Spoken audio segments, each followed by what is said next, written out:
All right, good afternoon.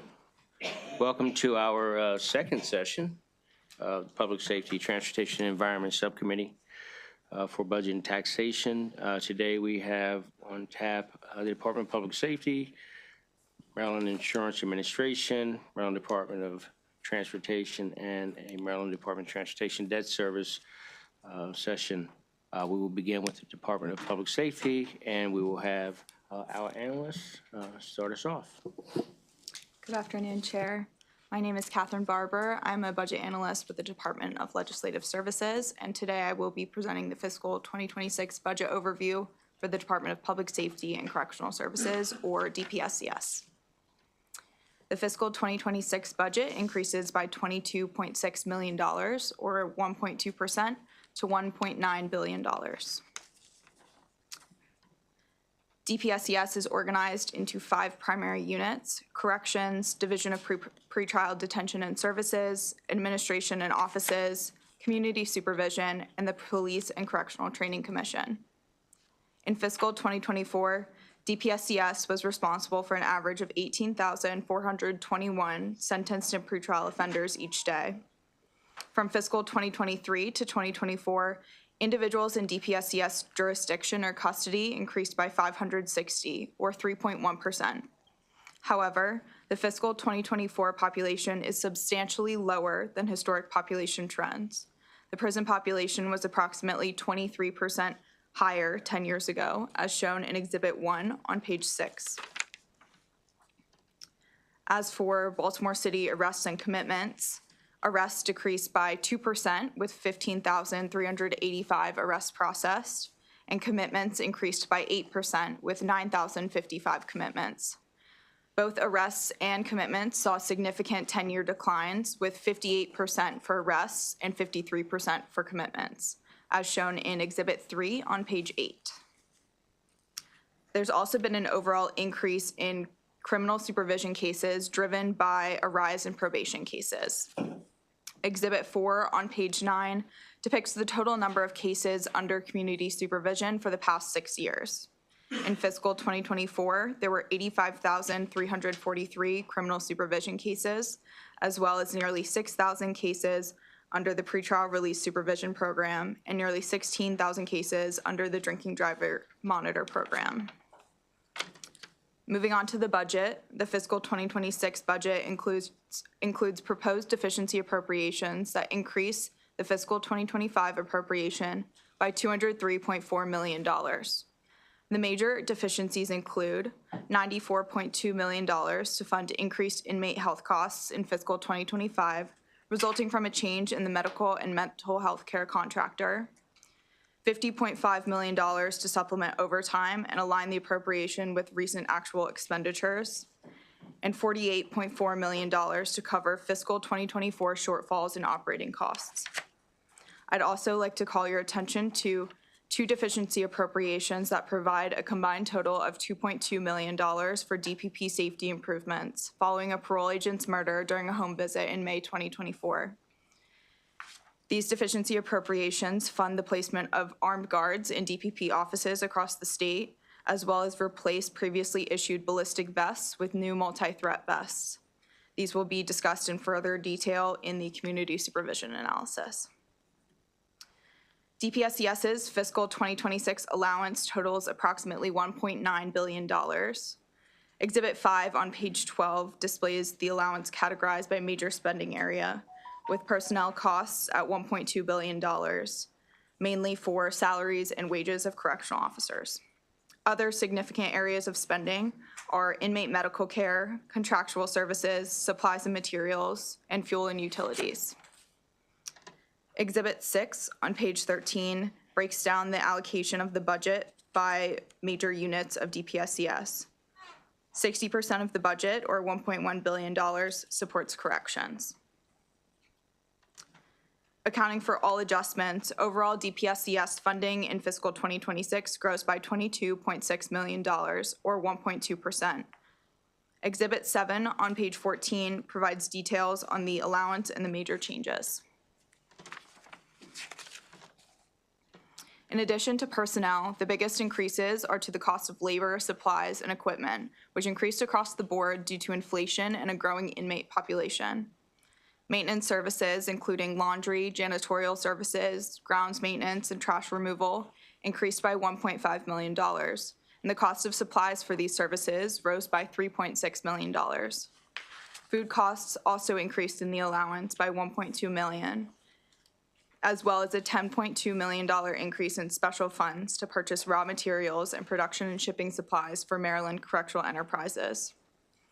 There is also a $4.1 million increase in general funds to purchase body-worn cameras for correctional officers as part of a new pilot program.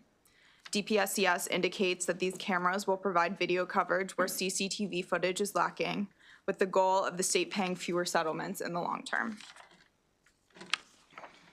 Moving on to personnel. The fiscal 2026 allowance includes 9,229 authorized regular positions.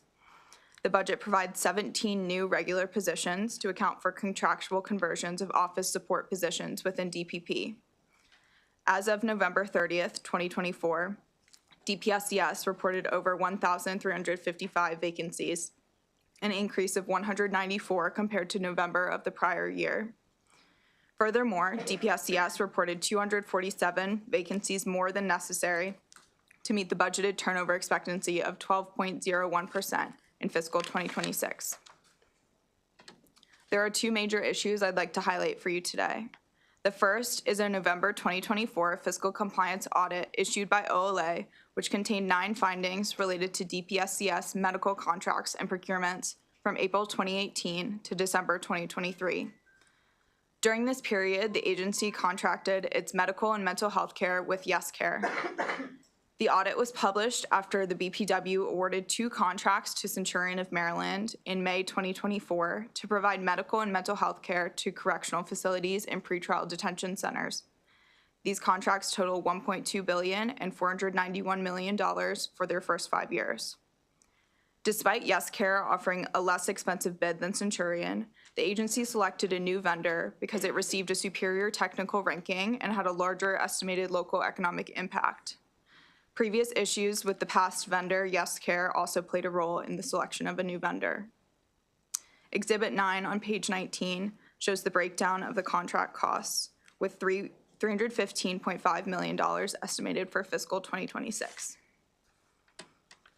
One of the major issues highlighted in the audit is the previous contract's fixed fee payment model that is utilized again in the new contract with Centurion. The model involves paying the contractors a lump sum upfront to cover all costs. The agency reported that this structure was selected based on a survey of healthcare contracts in other states, and because this structure transfers costs to the contractor should they exceed the budgeted amount. However, DPSCS could not provide documentation that this survey took place, and the OLA found that fixed fee models are not typically used by other states. Under the model, DPSCS's healthcare costs increased by a total of $48.7 million between fiscal 2018 and 2023, despite a nearly 20% decline in the corrections population. DPSCS reported that it is unable to renegotiate the fixed price contract with Centurion without prompting challenges to the award of the contract. The audit also highlighted that prior to awarding the contract, DPSCS had concerns about YesCare's ability to recruit and retain the agreed upon personnel. However, DPSCS did not disclose these concerns to BPW or develop a contingency plan to supplement personnel.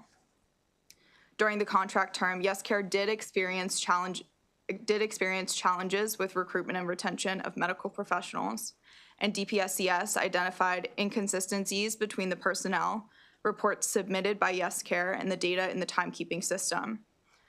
The agency reportedly made no attempt to follow up on errors in the reports or investigate potential compliance or staffing issues. Staffing issues worsened due to a failure of DPSCS to establish an adequate payment rate for the healthcare professionals providing the services. According to OLA, the contract only specified that YesCare must pay the healthcare professionals more than the state's living wage at the time, which was $14.24 an hour. This led to hourly rates that were significantly below the statewide average, as shown in Exhibit 10 on page 21. YesCare was only able to fill a maximum of 81% of necessary positions each month, but DPSCS did not consider renegotiating the contract's payment structure and continued to pay for personnel that were never provided. The staffing issue has persisted in the current contract with Centurion, which was staffed at 70% as of January 10th, 2025. It is unclear whether the agency has worked with Centurion to set baseline rates for medical professionals. DPSCS should comment on the minimum hourly rates being paid to medical professionals and what steps are being taken to ensure the contract is fully staffed. OLA also concluded that DPSCS failed to monitor its contractor, resulting in numerous policy violations. DPSCS policy requires that individuals brought into custody undergo a medical intake exam within 2 hours and a full medical and mental health exam within a week. DPSCS failed to ensure its contractors completed these exams within the required timeframe or at all. For instance, between July 2023 and September 2023, the mental health contractor did not complete nearly 550 suicide risk evaluations and nearly 700 mental health exams.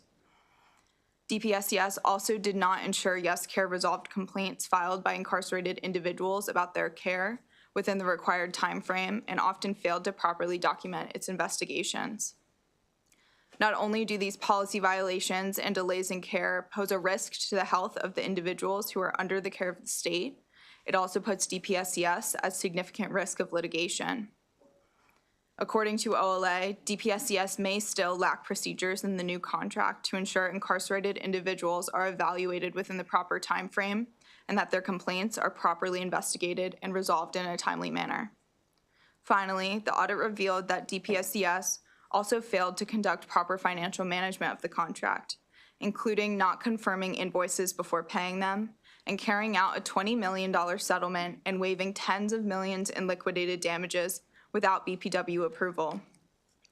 In its response to OLA, DPSCS committed to improving its oversight process and has developed corrective action plans, but has not specified if the plans have been employed yet. DPSCS confirmed that the new contractor has developed an employee recruitment strategy, but could not provide a timeline for Centurion to be fully staffed. The audit raises questions about the rationale for DPSCS entering into another fixed-fee contract and whether the department has since established the proper procedures to oversee its contractors.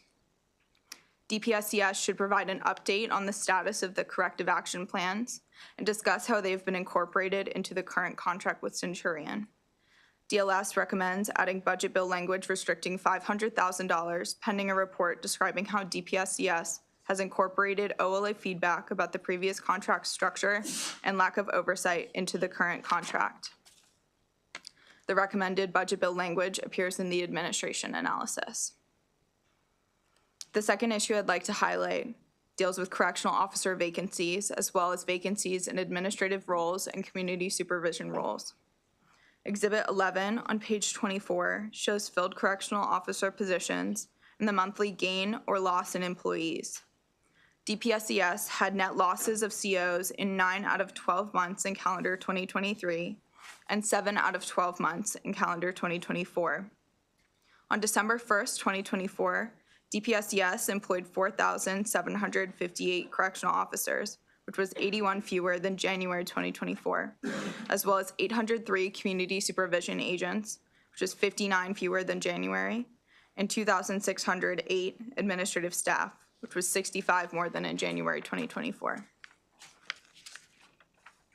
Exhibit 13 on page 26 shows DPSCS vacancies since July 2020. Vacancy rates as of December 1st, 2024 stand at 10.8% for COs, 13.4% for administrative positions, and 7.9% for community supervision agents. Vacancies have also driven up the cost of overtime.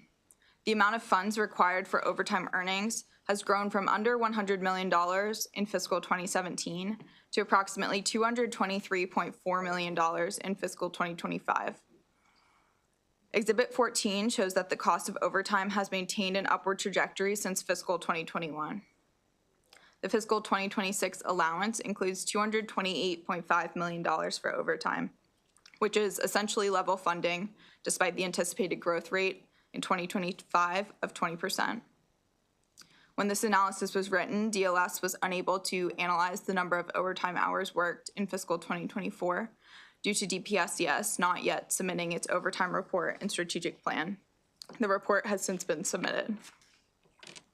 DLS recommends adding budget bill language restricting $250,000 pending a report on DPSCS's hiring goals for fiscal 2026 to minimize the need for mandatory overtime in the future. The recommendation appears in the administration analysis. DPSCS has been employing several strategies to improve recruitment and retention, but has seen varying success with translating applications into new hires, depending on the position, as shown in Exhibit 15. Correctional Officer 1 applications represented about a quarter of all applications received and resulted in 8% of applicants being hired. Comparatively, administrative positions made up nearly 60% of all applications, but had a success rate of 2% of applicants hired. Nevertheless, CO positions did not have a substantially better success rate despite interviewing and testing at a much higher share of applicants. DPSCS has resumed its outreach activities that were paused during the pandemic, including its one-day in-person hiring events, which have been restarted with updated eligibility standards that are relaxed for prior substance use. DPSCS was represented at 157 recruitment events in the first 3 quarters of calendar 2024, 17 more than the prior year. Online job boards have also driven application traffic. DPSCS has also been utilizing ongoing departmental bonuses to improve recruitment and retention. Currently, the CO1 starting salary is a little above $53,000, with a new hire bonus of $5,000 and a regional bonus of $2,500 in difficult-to-recruit regions. DPSCS also offers retention longevity pay incentives of up to $37,500 for COs who have 20 years of experience and are eligible to retire but choose to work an additional 4 years. COs are also eligible to receive $500 referral bonuses and $1,000 specialty bonuses if they obtain certifications in special skills, as well as salary and step increases. After 1 year at the CO1 level, employees are promoted to CO2 and receive a 6% salary increase on top of any cost of living adjustments, step increases, and bonuses. This concludes my presentation. Thank you very much. Any questions for our analysts? No questions for the analysts? All right. Thank you very much. Madam Secretary, you can speak and also just make sure you name your additional panelists for the record. Yes, sir. And you may proceed. Thank you. Good afternoon, Chair Jackson, members of the subcommittee. For the record, my name is Carolyn J. Scruggs, and I'm the Secretary for the Maryland Department of Public Safety and Correctional Services. With me is Deputy Secretary of Administration Joseph Sadal. The department appreciates the collaboration with the Department of Legislative Services and Ms. Barbara's hard work on the analysis. The department would also like to offer a thank you to our DBM analyst, Ms. Christina Jorge Tuyon, for the advice and guidance that she has provided during this budget session. As a 30-year employee, I am honored to be here today testifying not just on the budget, but on behalf of the dedicated and hardworking professionals who come to work every day and uphold the mission of protecting the public, its employees, detainees, and offenders under our supervision. In the analysis, the Department of Legislative Services asked the department to respond to 2 issues and 2 recommendations. The first issue the department was asked to comment on was the minimum hourly rates being paid to medical professionals and the steps being taken to ensure the contracts are fully staffed. To ensure competitive recruitment and retention, the new contracts require the alignment of hourly rates with the top 25% of earners based upon data from the Federal Bureau of Labor Statistics. This guarantees competitive wages comparable to similar clinician positions within the DMV region, thus enhancing recruitment and retention. DPSCS remains committed to addressing staffing challenges through ongoing collaboration with Centurion to maintain high-quality healthcare services. It's important to note that facility staffing levels are best determined by population size, facility operation, and healthcare needs in each facility. The reevaluation of our population's needs justified the increase in clinical support beyond the 926 positions provided under the previous contract. The new medical services contract brings 1,294 healthcare professional and positions to our facilities, which is nearly a 40% increase over the previous contracts. We have worked with the contractor to help to expedite the background and training of new hires and implemented onboarding improvements to prioritize the review of Centurion applicants. To address historical concerns over medical staffing, the department has leveraged its own successful hiring events in partnership with Centurion, allowing them to recruit staff directly to their contract. At these events, candidates selected by Centurion for conditional offers are able to complete fingerprinting on site, significantly reducing delays in their onboarding process. As a result of the aggressive recruitment by Centurion, the department has modified its process to reduce the backlog caused by the high volume of candidates Centurion is sending to background check. To fulfill its oversight responsibility during the early stages of this contract, the department is requiring Centurion to submit a biweekly recruiting and staffing report. This includes monitoring both new hires as well as the some 120 separations from services for individuals who no longer meet the department's employee performance standards. Through its recredentialing and recruitment, Centurion has committed to a minimum of 85% fill rate by April 2025, while committing resources to vetting the qualifications of the staff who are retained. By streamlining background investigations, supporting hiring events, expediting the onboarding process, and leveraging robust tracking systems, we have made significant progress in addressing staffing challenges. DPSCS is fully committed to ensuring that our medical contract is staffed to the highest levels possible and holding Centurion accountable to meeting the needs of our incarcerated population. The second issue we were asked to comment on is the status of the corrective action plans and how they have been incorporated in the current contracts with Centurion. Last week, the department submitted a corrective action plan to the Joint Audit Committee to address each of the findings and recommendations included in the recent OLA audit of the previous incarcerated individual health care contract under YesCare. The department had already proactively implemented a number of the OLA recommendations in the new Centurion contract. It should be noted that the new contracts with Centurion began several months before the OLA audit was issued. Some of the corrective action steps, especially those regarding the contract monitoring, have future anticipated compliance dates, some of which will be enacted by the end of February and March of 2025.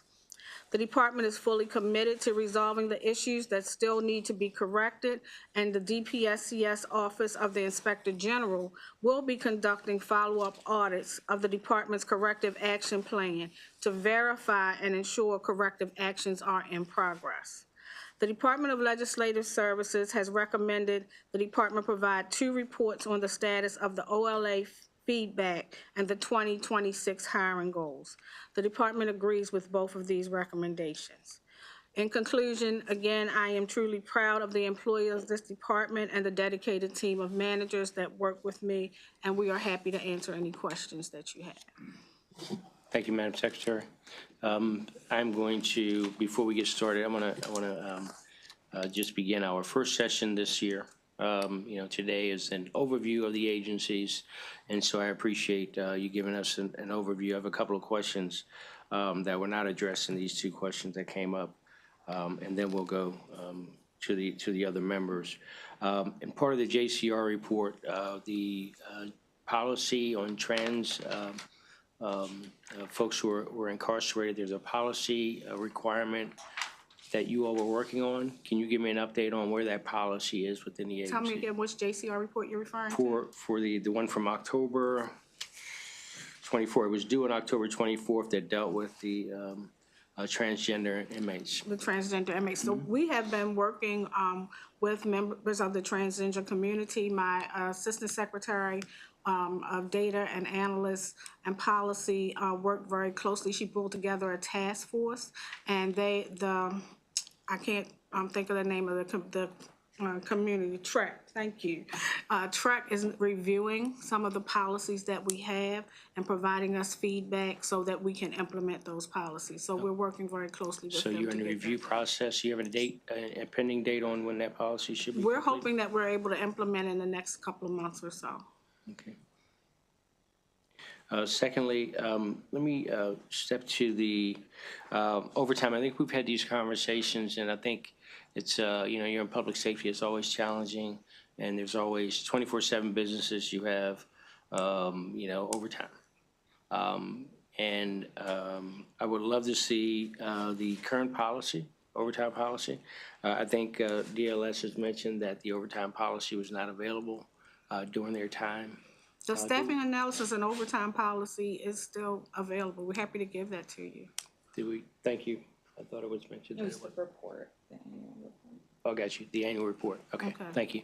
I would love to see it, and I would love to see, I'm not sure how it's broken down, but I think one of the things that's important is that employees who are qualified to perform the job, the lesser salaried employees who are qualified to do the job, I'm always interested in see who is doing the overtime work.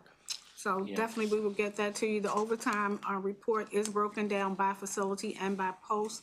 I think that you'd be mindful when you talk about overtime, it's not always an increase in posts that cause the overtime, but it's the increase in salary that also causes it. So as people get their COLAs every year, as they get their new steps, as individuals move from a correctional officer 1 automatically to a correctional officer 2, their salaries increase. Thus, those individuals are the same ones that are engaged in the overtime, so the overtime numbers increase as well. I'm aware. Okay. And so I want to see that. And I would like to know, look, the effort is imperative, that the effort for members at all levels of the agency participate in everything that the agency has to participate in. And it also lends to the qualifications of your employees to ensure that everyone is being trained up to ensure that we are safe across the board.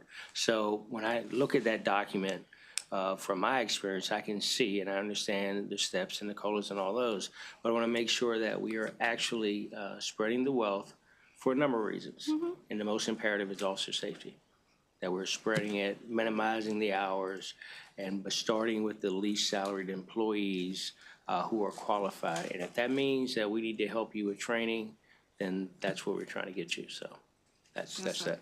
Thirdly, before I pass on, so with your contract, your new contract with your new healthcare contract that you have in place, it's been brought to our attention that there's still some dollars owed to some facilities up in Western Maryland. I think if you could expound on that a little bit, because what we don't want is for the state and the agency to incur costs that belong to someone else. And let's talk about how the efforts that you're undertaking to try to So my ensure deputy that. has been working directly with that. I'll let him speak to that. Thank you. Afternoon. Yeah, so we are aware of, we've reached out to all of the subcontractors or providers that were under the previous contract and asked them to provide us documentation supporting the amounts that they're claimed to be owed. One of the aspects within the contract, there is language with any of the state contracts called a prompt pay provision. And depending on the classification of the contractor or the subcontractor, there are different avenues of action that can be taken by the state. So there's different prompt pay provisions for MBE contract subcontractors and then non-MBE subcontractors. The biggest key there is that is a subcontractor, right? And subcontractor is a defined term within COMAR and requires an agreement between the two parties, right? One of the things, what we have done so far to be proactive is we have withheld the final payment to YesCare, pending their payment, and this was a direct line to them, pending the payment to the subcontractors and providers, the amount that is owed. So they won't be paid until the subcontractors, YesCare will not be paid until the subcontractors are paid. And then what we are currently exploring is what avenues do we have to, under the prompt pay provision, potentially being able to make those payments directly and then net out that from the invoice from YesCare. Thank you, I appreciate that explanation. Sorry, I appreciate the explanation. So timeline on that, because what we don't want is your partner service providers to go without, because they do need to be paid, because they also provide other services in our community. So we don't want their ability to stand on their own to be hurt. So if you can come up with a timeline on that, and my once again my last one on this round. What did we learn going forward with the new contract? Some of the things that we learned from YesCare, those challenges and I want you to think about this as we move around, but the challenges on the staffing, when the contractor comes in and, if I bid on a contract, I think I should be able to fulfill that contract. 70% staffing coming into the game, it's not encouraging. 85% within 3 months after you're in the game. And I think I'd like to learn a little more about why we are that far off of being able to staff through that contract. I'm not sure what the contract says. I'm not sure if maybe you can expound a little bit on that. But that staffing, it's a glowing challenge that we know we had with YesCare in the past. And so if you could expound a little bit on that. Yeah, I think I can throw a couple things at you. As DLS identified, right, the previous contract required the payment to be above minimum wage or living wage for the state, right? Mm-hmm. So one of the big things, and I think one of the large reasons, quite frankly, you see such a dramatic increase in the cost of the contract from the previous is we've required, as the Secretary said, this 25 percentile, which, what we do is we look at the Bureau of Labor Statistics, a federal agency, and what they do is through their tax records compile all of the salaries for different classifications, job descriptions across a region. And we're saying the minimum amount that you have to pay these employees is that 75th percentile, or the top 25%. Because I think one of the challenges we saw is when you have a fixed fee contract, that's the amount of money that you're, as a business, going to be receiving, right? So any dollar that you pass on to an employee is coming out of your bottom line. We wanted to put up front the minimum that you have to pay, and the BLS, the Bureau of Labor Statistics, that dollar value changes, right? It's not as fixed set in time. So if inflation occurs and salaries for a licensed nurse go up, then that goes up, and the contract has to account for it as well. We think that's an effective process because it allows up front within the RFP process the vendor to determine the level of risk and put in their bid. So I think that's the biggest thing, and what allows us to feel confident that this change in a contract will we won't engage in the same level of staffing challenges that we've had in the past. Another thing to keep in mind is, you mentioned that 70% right now, we're trying to get to 85. The contract itself is bigger, 40% bigger, right? The previous contract, I think the number when you accounted for medical and mental health was around 950 staff. Right, we're now up to close to 1,300 across the board. So we've actually boosted the level of medical provision that we're providing. So I think those are two really big lessons that we think are going to be successful. And I appreciate that. So in considering that when the bid was out, the anticipation of the number increasing. So if I'm coming in on a contract and I'm looking at what is existing, and there's an anticipation that we're going to have more recipients. Does that come into play? Did that come into play? I think it absolutely comes into play, but I think the other challenges that we have is that I wanted to ensure accountability and that we had the best top-notch staff for this contract. So one of the things I did was I met with the VP for Centurion, and I asked them to go back and to credential each and every individual that is part of this contract, because I've been through transition with many medical contracts, and I've seen a new contract come in and the same people stay there. And those people, some of them were very lackadaisical. Thus you see that 120 turnover so far. So Centurion training is doing their due diligence to make sure that the people we keep and we retain are the people that are passionate and want to do the job, and then still going out and recruiting additional people to come in. So that's why it's taking some time for them to get there, but they are making a diligent effort to get it done. And I appreciate that. I appreciate your comfort level with them to do that. You know, after the experience with Yes Care, our job as the budget folks is to make sure that the service is being provided. Correct. And so when we see a percentage that's 70%, and then in 3 months, we should be at 85%, that's a concern for us. Thanks for explaining that, and please keep us informed as you're moving along, because we don't want services to be diminished as you're getting those qualified folks. So typically, in an ideal world, that next person or next group coming in with that contract is already ready to hit the ground running, staffing is on board, qualified staffing is on board, and the services are, you know, minimal lack in the services or the number to get up to speed. You know, we're talking 3 months down the road, so I understand what you're doing. It would help us greatly if we can walk along with you as you are getting this done. Okay. Because the constituents and the citizens and the employees, you know, are in contact with us. So just keep us on the same page as we move forward. And I'm really interested in the timeline, 70 to 85, and then where we go from there. So that's what we're trying to get to. Senator Sullivan. Thank you, Mr. Chair, and thank you for the information. Some of my concerns are just the audits, and maybe even we can learn more about the follow-ups as when you do any type of follow-up or any audit to make sure that we're in a good place. Because a lot of times we see some of the problems that we do have or we had, and we want to do much better. And I see some of the things that we're looking at. And just one thing I can look at, for instance, and I don't know if you all or not, but the correction officer filled positions. It looked like they're extreme, it seems. It seems there's so many of the red and there's so many of the green, and it seems like it's a lot of movement there. And if there's a problem there, there's something more that we can do to help that out. Because I know one thing we found out as a subcommittee, we want to make sure that you have adequate numbers. So people don't work doubles every day of the week. Because you're not gonna do a good and a quality job and a better job. And you're gonna be somewhat like a days-old. Your mind's not gonna be all there when you're working 4 doubles in a row.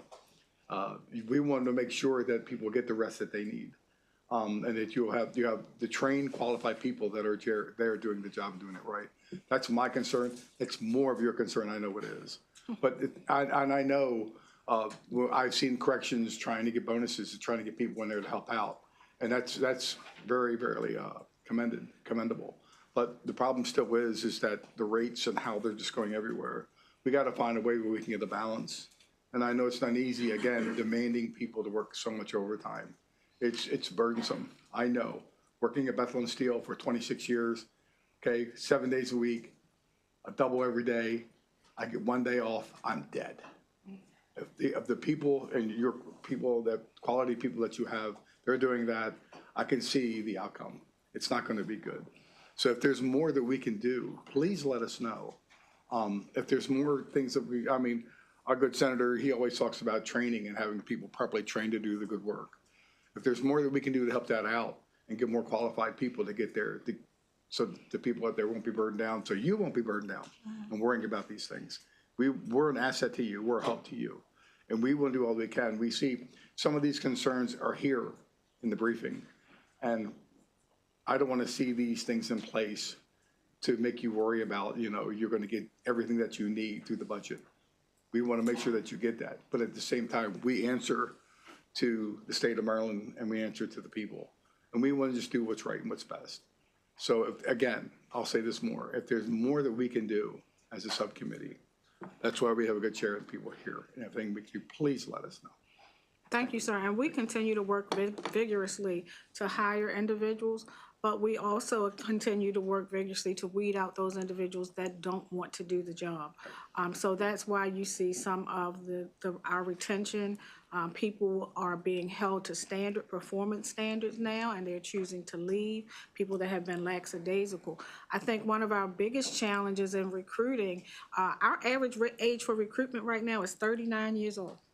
That's the average age of individuals coming in.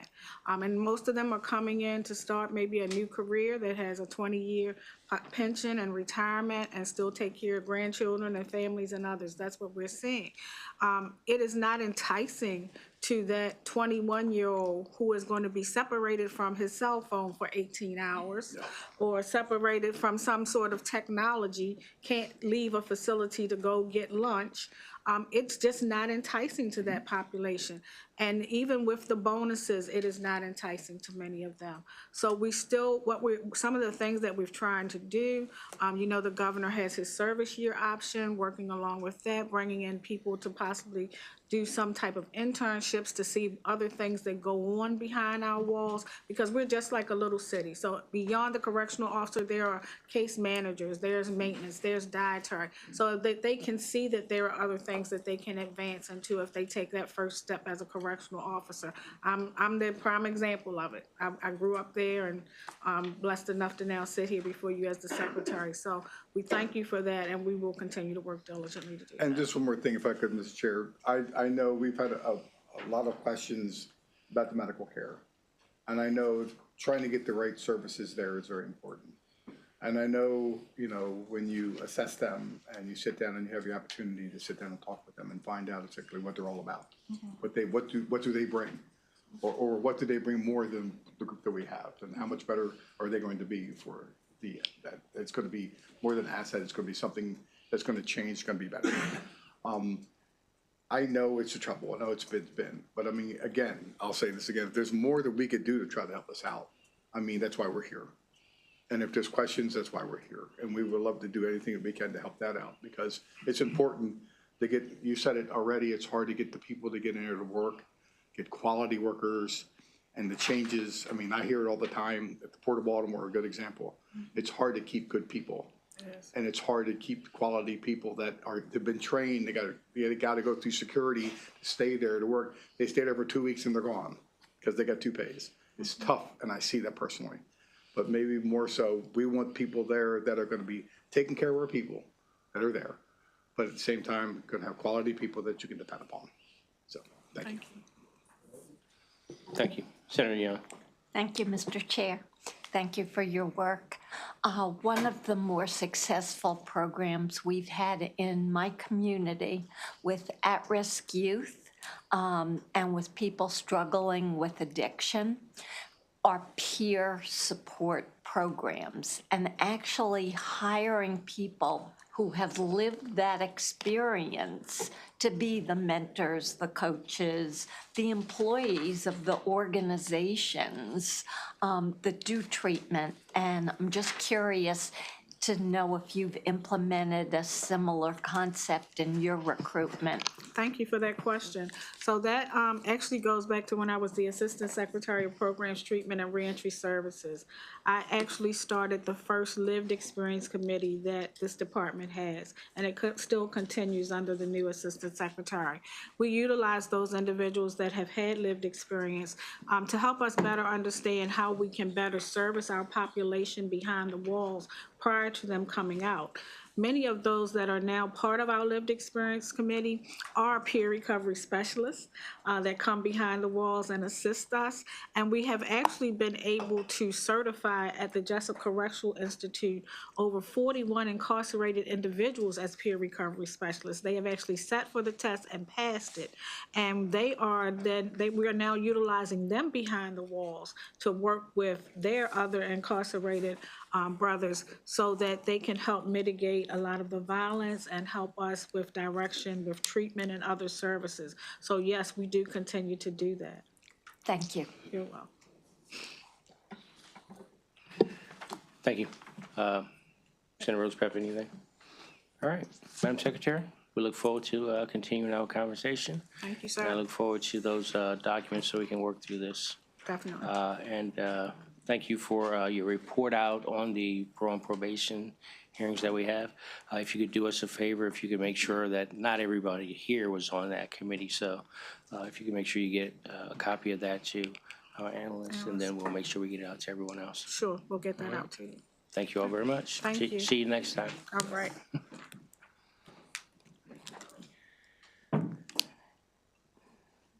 Next, we're going to turn to the Maryland Insurance Administration. Our analyst, Scott Benson, come on up.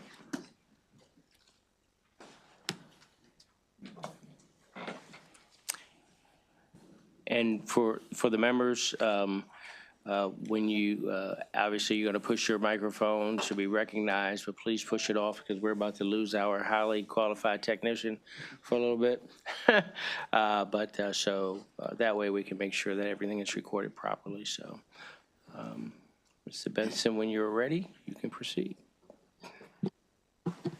Good afternoon, Mr. Chair. Today, I'll be presenting the analysis for the Maryland Insurance Administration. Now, Maryland Insurance Administration, or MIA, is responsible for licensing and regulating insurers, insurance agents, and brokers who conduct business in the state, as well as for monitoring the financial solvency of licensed insurers. Beginning with the operating budget, as you can see in fiscal 2026, the budget increases $1.1 million or 1.9% to $57.9 million.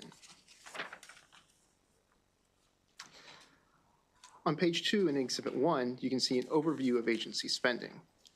Now, the largest portion of the allowance is dedicated to regular personnel at $36 million, or 62% of the overall spending. On page 3 in Exhibit 2, you can see the proposed budget, as well as the increases for fiscal 2026. And the majority of the increases in this year's budget is due to salary increases and other cost of living adjustments, as well as salary and fringe benefits for 13 new regular positions, including 7 contractual conversions. It's also important to note the implementation of the insurance tracking system is decreasing by $1.5 million in fiscal 2026. The fiscal 2026 allowance includes 13 new regular positions and a net decrease of 7 contractual full-time equivalent positions. And you can see in Exhibit 3 on page 5, a majority of those new positions are going to the insurance fraud division.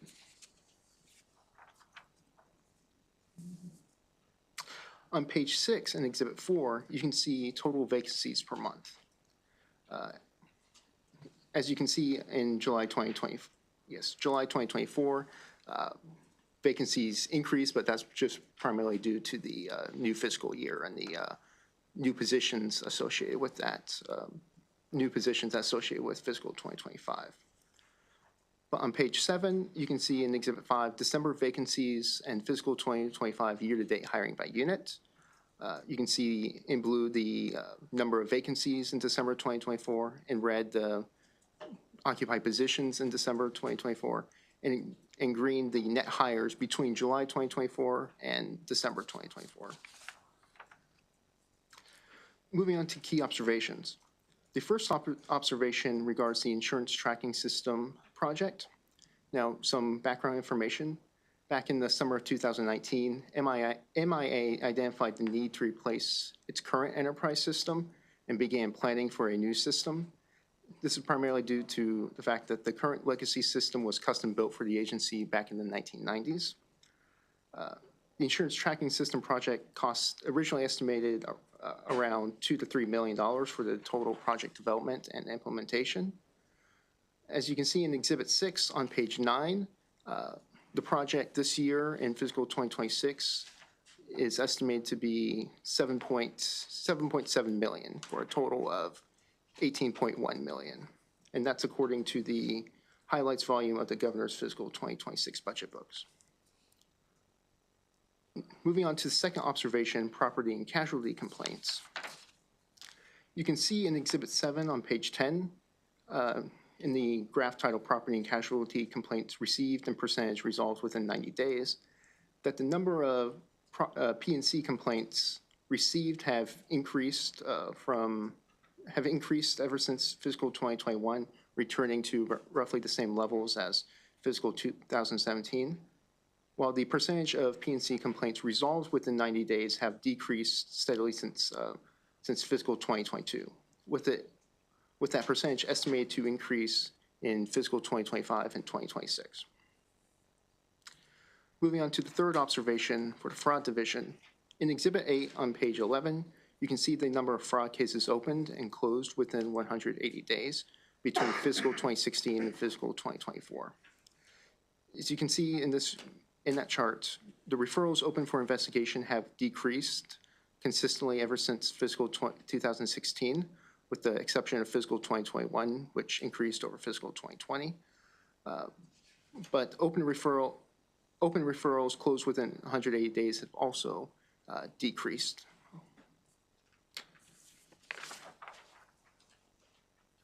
In Exhibit 9 on page 12, you can see the number of fraud cases investigated, referred for prosecution, and charged. The percentage of open referrals investigated and referred for criminal prosecution have decreased. Similarly with they varied over the different fiscal years between 2016 and 2024, but they have consistently been decreasing, as well as the same with the percentage of open referrals investigated and charged. Moving on to the recommendation, DLS recommends that the following narrative be adopted, that the insurance tracking system project status. And with that, that concludes my presentation. Thank you. Any questions for our analysts? Comments? Anyone? All right. Madam Administrator, if you could just introduce yourself for the record as well as your the guest that's up here with you, and then we can get started. Okay, great. Thank you so much, Mr. Chairman, subcommittee members. It's great to be with you all this afternoon. My name's Marie Grant, Acting Insurance Commissioner at the MIA pending Senate confirmation. And joined with me today is our Deputy Commissioner, Joy Hatchett, who has been with the MIA for a little bit of time. 31 years to be exact, and so I'm just really grateful she's agreed to be in this role and is seen a lot at the MIA and is a huge consumer advocate, and so it's been a great help to me going forward. I do have a few members of my team in the audience too who are available for questions if needed. We have Sean McAvoy, who's our Associate Commissioner of Operations, Tim Hayden, who's our Director of Fiscal Services, and Robert Gwynn, who's our Associate Commissioner of Fraud and Enforcement, and they may be able to help with specific questions that come up. Does he? I don't mean for my law enforcement days. Let me clarify that for everybody in the room, right? We are lucky to have him at the MIA, Mr. Chairman. So we, first of all, appreciate the opportunity to be here. We thank DLS and Mr. Benson for his thoughtful analysis. We agree with the DLS recommendations that Mr. Benson has put forward. We've also submitted to you all formal testimony with some minor factual corrections and additional context in our formal response, but I'm going to talk through a little bit higher level our response to some of the issues that were raised by DLS. So first of all, with regard to our ITS project, we are in the midst of a very exciting update, which as Mr. Benson noted, has been a long time coming and has had some fits and starts, but we are in the middle of it now, designed to replace our outdated legacy system from the 1990s. And so we're trying to move away MIA from multiple platforms to single platforms with an integrated system to help us enhance data security, as well as streamline our workflows across the agency, ultimately make our job easier, make us more responsive to consumers, and also, frankly, to make us more data-driven, right? Like to be able to understand the data we have and what we're seeing better so that we can be more proactive in our regulation and our consumer outreach. We have made some schedule adjustments, even in our FY 2025 implementation. As we continue with any software installation, I think you uncover things, right? And perhaps scope isn't what it first appeared, but we are doing our best to be on time and on budget with this system implementation. We've submitted a couple of reports with updates on that schedule and budget to you all over the past year, and of course, happy to discuss any of that further. This is a big project. It's going to need to involve our entire team to be successful at the MIA. And so we've established an internal steering committee with our leadership to make sure that we're staying on top of that implementation. We've also recently hired a new chief information officer who's going to be really helpful with that management going forward. We did note in our formal testimony some discrepancies, I think, between our budget numbers for the project and what DLS had in the original analysis. I think that may have been, as you noted, some differences with not including our budget amendments that you all approved in the highlights, but certainly happy to answer any further questions about that. For 2026, we do estimate $7.67 million dedicated to the ITS project that will be paid for entirely with special funds. We are self-funded agency, special funds from our budget, and we're managing to this budget. But as I said, with all things IT, I cannot promise you that that will be exactly $7.67 million. Yeah, look, Yeah. and as we say, and as we will say with everyone, I mean, we're your partner. Yeah. So keep us informed because, we have to be accountable to the budget that we have and, the more we can articulate where you are and why you are where you are, the better opportunity it is for you to be able to, have a smooth ride to seeing this to a successful end, so. Great. Thank you so much, Mr. Chairman. With that note too, we agree, we're certainly happy to provide additional reports to you all. I think those are Please, the as recommendation. well as We're you happy can. to do that. Thank you. Yeah. For fiscal year 2027, we're still assessing what that budget will look like. So first of all, I think we can expect that it will go down significantly because we'll be through the bulk of implementation. But there are going to be some ongoing licensing costs, first of all, for software. And we're also, as a management team, going to need to make some decisions about how we keep ongoing support for the system, whether we continue to work with Salesforce on a contractual basis at some sort of low level going forward, or whether we take more of that in-house. And so as we report out to you over the course of the next year, those decisions will be reported to you as well. Thank you. Property and casualty complaints. This is another really significant focus for our area. This is the backlog in complaints, as DLS noted, really stems from a large increase in complaint volume that took place between 2021 and 2023. Attributable particularly to the rising costs of auto insurance, right? I think as folks got back on the road after COVID, more accidents, higher costs of cars, higher costs of repairs and inflation, I think are all contributing to rises in the costs of auto insurance. And so the MIA, I think, experienced a large increase in complaint volume at a time when the unit wasn't staffed as highly because there'd been a previous decrease in complaints, right? And so unfortunately, we do have a backlog we're working through. I would say there's two primary ways that we're looking at doing that. First of all, we are looking at process improvement, right? Like how can we enable our investigators to do their jobs better and faster? And actually, the place where we've had the most success on that is with those auto insurance complaints. We're really making quite a dent in those and addressing the backlog in those. We've reorganized workflows so that our investigators are focused on complaint investigation and complaint investigation only. We have other folks taking our calls, other folks handling public information requests so that our investigators are able to do their jobs.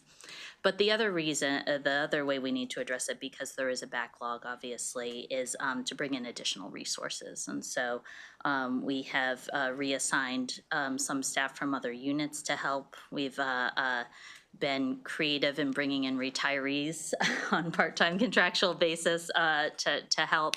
And finally, there is some money in this budget to help with contractual services so that we can further address that backlog. Going forward too, I think we want to do the most to prevent these complaints from happening in the first place, right? And so one of the things we're working on as well is tighter review of our auto insurance rate increases, as well as the forms and rule changes that I think give rise to many of the complaints that we see. So let me pause there. Also happy to keep you updated on that. It's not a situation I think any of us love to be in, but we are dedicated to improving it, addressing the backlog, and making sure that area is resourced going forward. I appreciate that. And before we go to the others, I have a question I posed to you the other day. Yeah. We had Mathvin here last week, and sometimes with the scheduling, we may be used to having agencies that have a relationship together. Yeah. And so we did not enjoy that last week. So it was mentioned, if you recall our conversation, that I'm not sure if the word was directed or advised to no longer take into consideration. Our MAIF partners mentioned to us about the affordability geographically and determination using those factors. Can you please expound on that for us so we have a clear understanding of? Yeah, absolutely. I'd be happy to. And it is an interesting relationship we have with our colleagues at Maryland Auto because they are regulated by us, right? So MAIF is, I would say, a small but very important part of our auto insurance market, as you know, and probably heard plenty about last week. They are there to serve folks who cannot get insured by other private sector auto insurers due to the fact that they have high-risk drivers, right?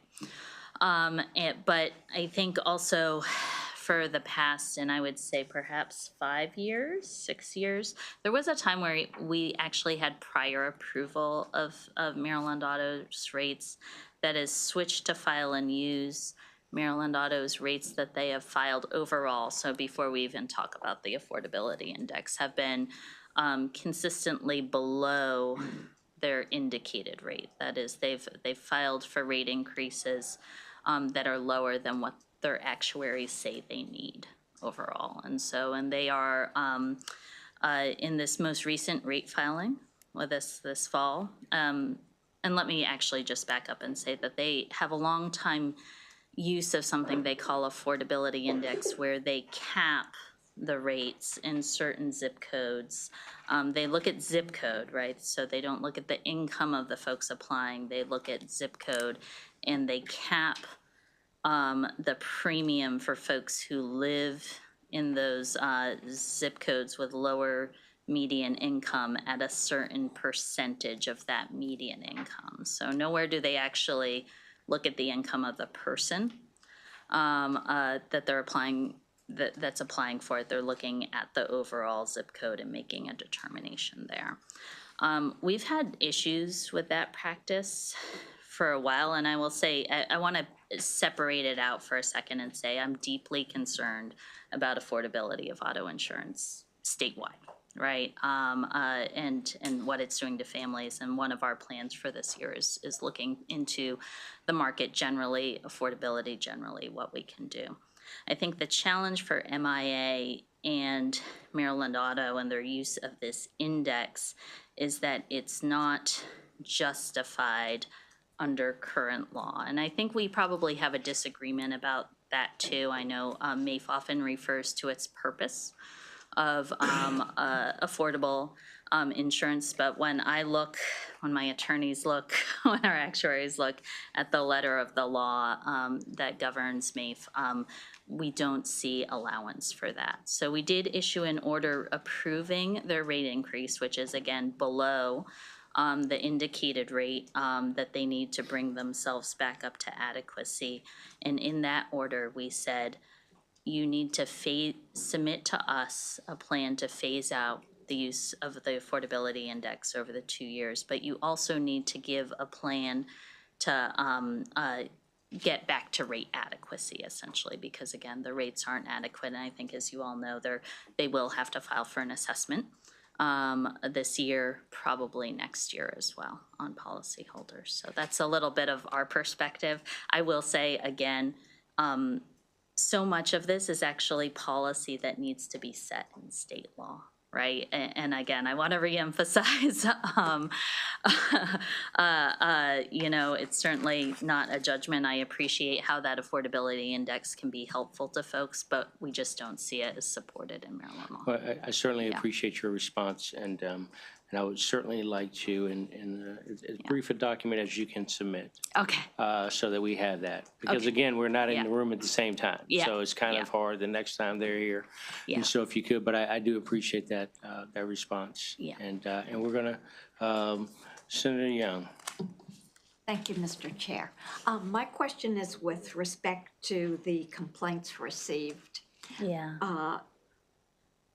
Given the fact that the past 2 years, your ability to respond within your goal has decreased, do you contact the individual who submitted the complaint within a week or two of receiving it, just to acknowledge that you've received it and set some kind of expectation as to when you might be able to get back to them? So, oops, sorry about that. So let me parse out a little bit about complaints, because they really fall into a couple of different buckets. So I'm gonna start with claims. Basically, you're in an accident and you are unsatisfied or unhappy with the way that your claim is handled. We have something called the Rapid Response Program that handles all of those types of claims. And so when those cases, and those are handled informally. And so when those cases come in, the people that work those cases are on the phone constantly with the consumer, explaining the process, explaining their rights and their obligations. And if it can't get resolved through the Rapid Response Program, then we say, this will have to go to our formal complaint process. And because of the backlog or the complexity, it may take several months. So for claims, generally speaking, absolutely yes. Now for non-claims, we have different types of non-claims. We have private passenger auto, and those cases also fall in two buckets. We have people who are being either canceled or non-renewed. Then we also have people that have rate increases specific to them. So it's not, because rate increases can either be because I've gotten a ticket or an accident, or a rate increase can be a general rate increase. Rate increases that are specific to them, you'll hear us refer to those as PPA cases. So we get hundreds and hundreds of those a week. So we will send an acknowledgement letter if we have the email information, but because it's so many, one of the hopes is once we have this new computer system, we'll be able to do that, but we just can't. I mean, it's just, we would end up spending more time sending out those letters than we would trying to push the files through. But the hope is once we have this new system, those letters will go out automatically. Now, on the other general rate increases and other types of cases, I'm going to be honest with you. There's an attempt to send out letters to say this is to set expectations similar to what's done on the rapid response, but I cannot guarantee you it's always done.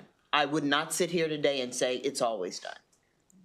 Okay. I just want to put in context my question. Yeah. In a prior life, I had responsibility for customer service in the card division of American Express. We sometimes took 90 days or more, but we always sent out an acknowledgement and tried to give an expectation. And if we didn't meet it, we sent out a second one. When we did customer satisfaction analysis, we scored highest and on problem resolution. It drove customer satisfaction, so much so that an executive vice president once said, maybe we should give everyone a problem so that we can resolve it. Anyway, I'm not recommending that, but I repeat the story because just by communicating, we're aware, we're working on it. Oh, we didn't meet what we thought, but we want to let you know we're still working on it. It increases their satisfaction level. Yeah. And that is one of the great things. I mean, the new system will do many things, but the ability to automatically send out those types of notifications. And track real time where a complaint is and that- all of that, and give us visibility as leaders into all of Well, that. that does surprise me because the Yeah. example I'm referring to is a long time ago, It's, before there were a lot of email addresses. yeah. Anyway, but you said you're getting a improved system. Yeah, we're in the midst of Okay, working, and it's gonna thanks. be really critical to this effort, yeah. Thank you, Senator. Senator Rosenberg. Yeah, I got two related questions and one unrelated question. So first of all, on the IT system, it seems like the whole management of it was a mess. From just reading, started in 2019, now we're trying to figure out what we're going to pay for next year. Yeah. That's longer than World War II. What happened? So, and let me start by saying, and this is not an excuse, Senator Rosapep, but of course I arrived October 1. No, I understand. Yeah, yeah, Therefore, I think you're a good independent observer. Yeah, yeah. I think, so a couple of things from my knowledge. I think that the need was identified. I don't think there's great, we have wonderful, brilliant people at the MIA who really understand insurance regulation law. Not a ton of those people understand IT and procurement implementation. And that can get very complex. The first attempt at a procurement, I think, as unfortunately is the case with some of our state procurements generally, I don't think the scope was appropriate to what actually needed to be done. And so once that vendor got in and I think saw the amount of, as we've been talking about, the amount of work that needed to be done, that procurement fell apart, and there was the need to go out to sales to identify a new solution, which was ultimately Salesforce. I think I don't like the numbers and the changes over year to year either, frankly, and I am always my team will tell you I am always drilling in about those numbers. What happened in the fiscal year 24 to 25 is I think the project took a little longer to get started, which kicked a lot of expenses into FY25. And I don't think the budget that was presented to you all a year ago, not through anyone's fault, just the way it was, they knew there was going to need to be some significant additions in FY25 that were sort of discovered between, I would say, January to May of that year.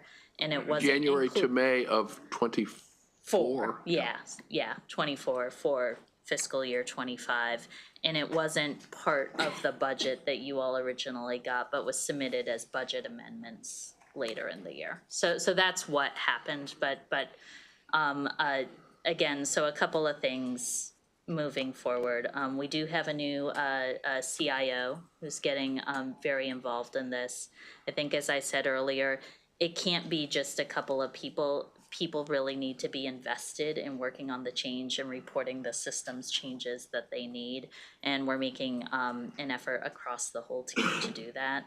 And we'll keep you updated and managed. It's certainly my highest priority. I appreciate that. I asked not to point the finger. Yeah. Other than at the previous administration, which launched it. But because this is a problem across state government. Yeah. I mean, it's a mess, and you're not alone. Yeah. And so I'm on the joint IT committee and working with Senator Hester and others on the strategic problem. So with a number of agencies, I'm going to be drilling down on this issue this year, Mr. Chairman. Second issue, related but not identical. AI is revolutionizing customer service and information processing. Where are you guys in terms of looking at AI opportunities? Well, that's a great question. I think probably behind, but getting there. I think our first IT challenge again is this ITS project. I do think the vendor we are working with, if we were to pay more and investigate more, does have some AI capabilities that those may be very helpful for, I think, the future as we think about customer service. Some of the things I've seen that I think would be helpful in our scope of work too is the ability to quickly read contracts. Right? Yeah. All the above. It's Yeah. eliminating Yeah. lawyers. I mean, lawyers are going away because of AI. Well, as a lawyer, I'm like, I'm still here. But yes, I agree. I mean, it would make a lot of the work, a lot of the volume, a lot of the paper that we do so efficient. But we are not there right now, but is very much on my mind for the future.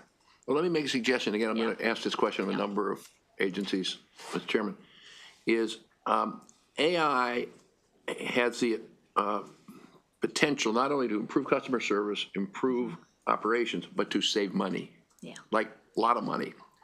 So one thing that I'd like you to do Yeah. is to sort of put on your agenda for this year after we go away, to be able to come back and talk to us next year about what your middle to long-term plan is and what we see the opportunities in insurance administration. Yeah. And I presume the National Association of Insurance Commissioners are looking at this in a joint way. Absolutely. And so if you could come Absolutely. back to us, as I say, for next session with, here's what we're thinking, here's the opportunity, something like that. That'd I would be helpful. happy to That'd be do great. that. Okay. Yeah. Last item, unrelated, you and I have talked about it though, is the Apprenticeship 2030 Commission. Yeah. Is soon to come out with recommendations, one of which is to ask the insurance administration to work with the carriers and with the agents to identify workforce short. You and I talked about the Yeah, language, yeah. workforce shortages, what apprenticeships there are in the field, Yep. and what goals might be set by the end of 2025 Yep. for using apprenticeships to deal with the workforce shortages in the insurance industry. Yeah. And so what I'd like, Mr. Chairman, I'd like us to draft some budget language that we work out with the agency related to that. And we'd be happy to do Appreciate that. that. Thank you. That's it. Thank you, Mr. Chairman. I think it is Monday. You think but it's well, Mon- you well, don't- you I don't see know? it's You not don't in the. know? I got an email. It's not in the hearing schedule yet, so that's why I say I think. Okay, all right. Yeah. Great. Thank you all Thank very you. much. Thank you.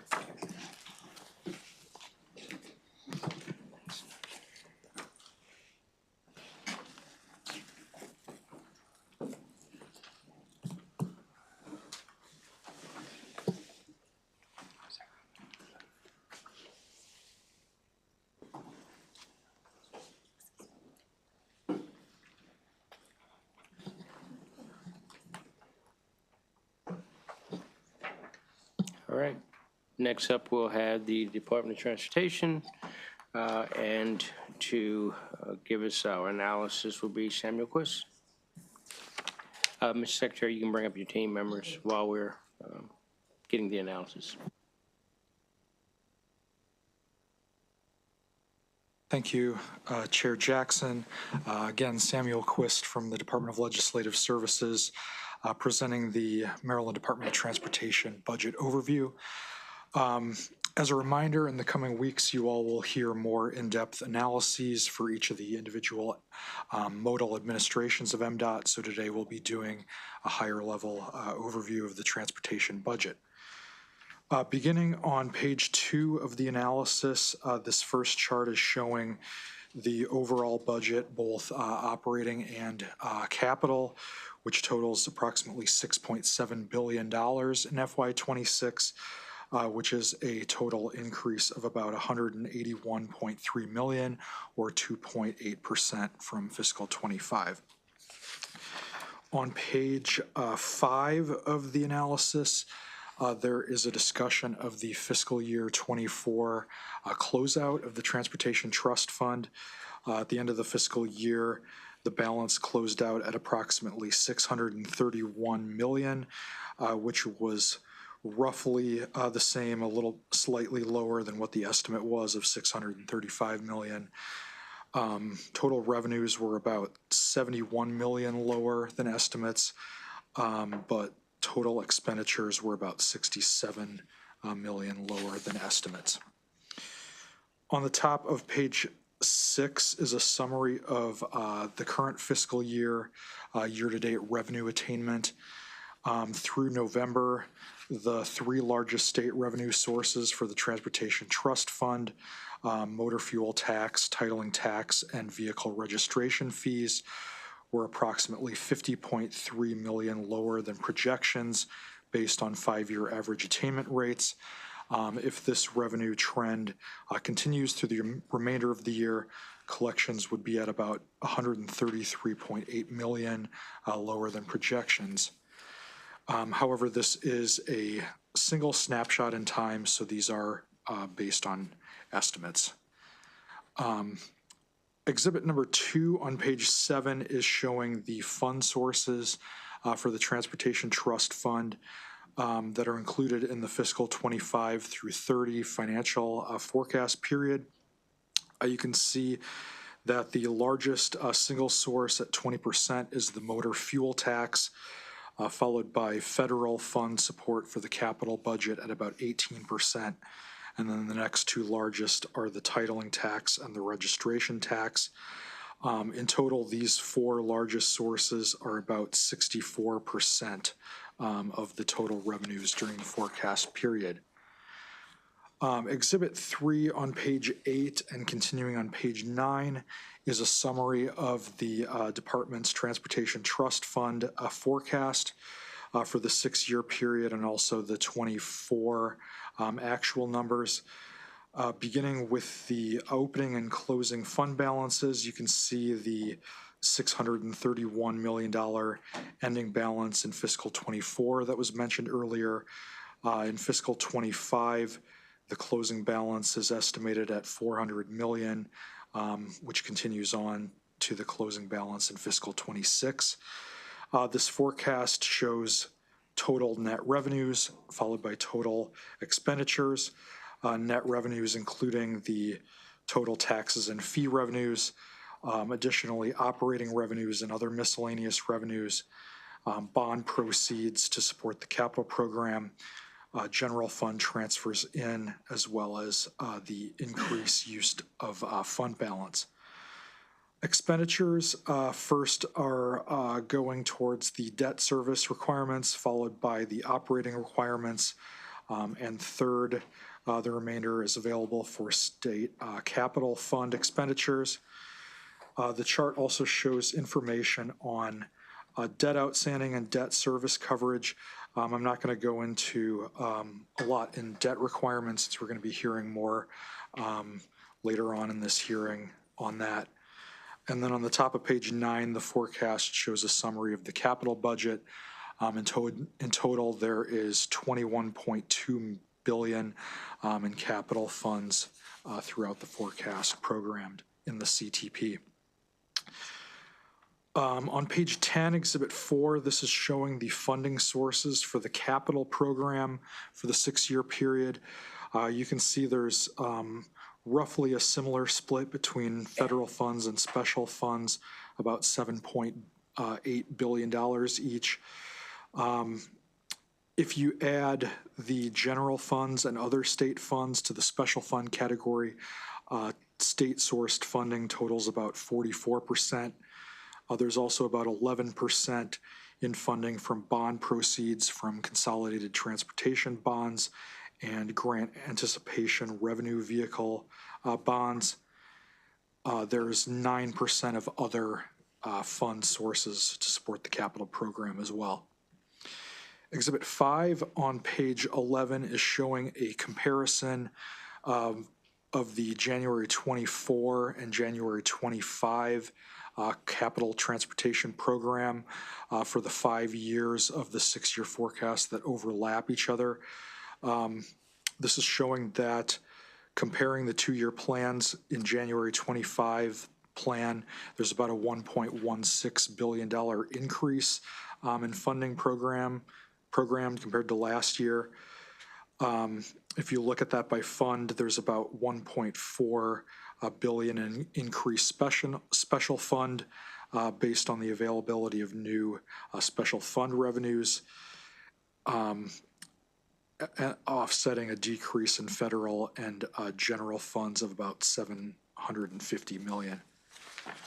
On page 12, Exhibit 6, this is showing the programmed 6-year capital spending by investment category. This is showing that the largest investment category is system preservation at about 44%. And then on page 13, there is a annual capital spending trend summary from fiscal 2011 through the 2030 estimate. You can see that capital funding has ramped up between the years of fiscal 2011 and 2017. There's been some fluctuation in recent years. However, the capital funding annually has increased each year since fiscal 23. In fiscal 25 is exceed the $3 billion level for the first time, and then continues to be projected to increase before peaking in fiscal 28 at around 3.5 billion. Turning to page 14, we're now going to focus specifically on the fiscal 26 budget year. Exhibit 8 on this page is showing the Transportation Trust Fund uses for the fiscal 26 budget year. 47% of the funding is going towards operating spending. And if you combine the capital spending, both the state transportation capital and the state aid capital grants, in total capital spending is about 45%. 7% goes to debt service payments, and there's 1% going towards some miscellaneous deductions to other state agencies. Exhibit 9 on pages 15 and continuing on page 16 is showing the transportation budget overview numbers by mode, separating out into operating and capital spending, and also separating out the debt service payments and the highway user revenue capital grants. Under the operating category, the operating in fiscal 26 is increasing by about 202.6 million. There is a note on this chart. The fiscal 2025 working appropriation does not account for 2 budget amendments that have been processed so far for the fiscal year, which total about 109.5 million in increased operating expenses. So the actual year-over-year change for operating will be less than what's shown in this exhibit. The capital budget in 26 decreases by approximately 69.2 million.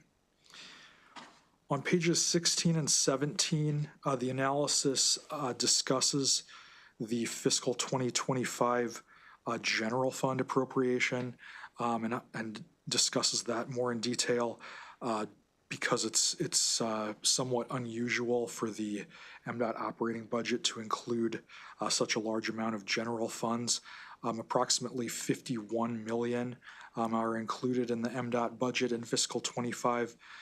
The majority of these are fiscal 25 deficiency appropriations included in the budget bill, the largest piece being funding representing the settlement agreement that was approved by the Port of Public Works in November relating to settling litigation related to the State Center redevelopment project.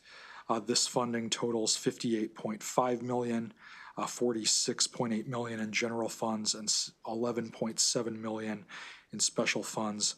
which are budgeted under the MTA budget within MDOT. There are also $4 million in general funds budgeted under the Maryland Port Administration, reallocating funds previously appropriated for the Howard Street Tunnel project that were inadvertently reverted during the fiscal '24 closeout process. And then there is a smaller negative deficiency appropriation in MPA, which is eliminating a $750,000 appropriation for a drone-based security system at the Port of Baltimore. And then lastly, there's approximately $200,000 in one-time general fund grants that were approved by the legislature during last year's session. Turning to page 18, Exhibit 10 is showing the fiscal '26 operating budget by mode. The largest category here, the Maryland Transit Administration, totals approximately 43% of spending. Second, the Washington Metropolitan Area Transit Administration is approximately 22% of spending. Together, those two sectors of the budget total about 65% for transit spending in the operating budget.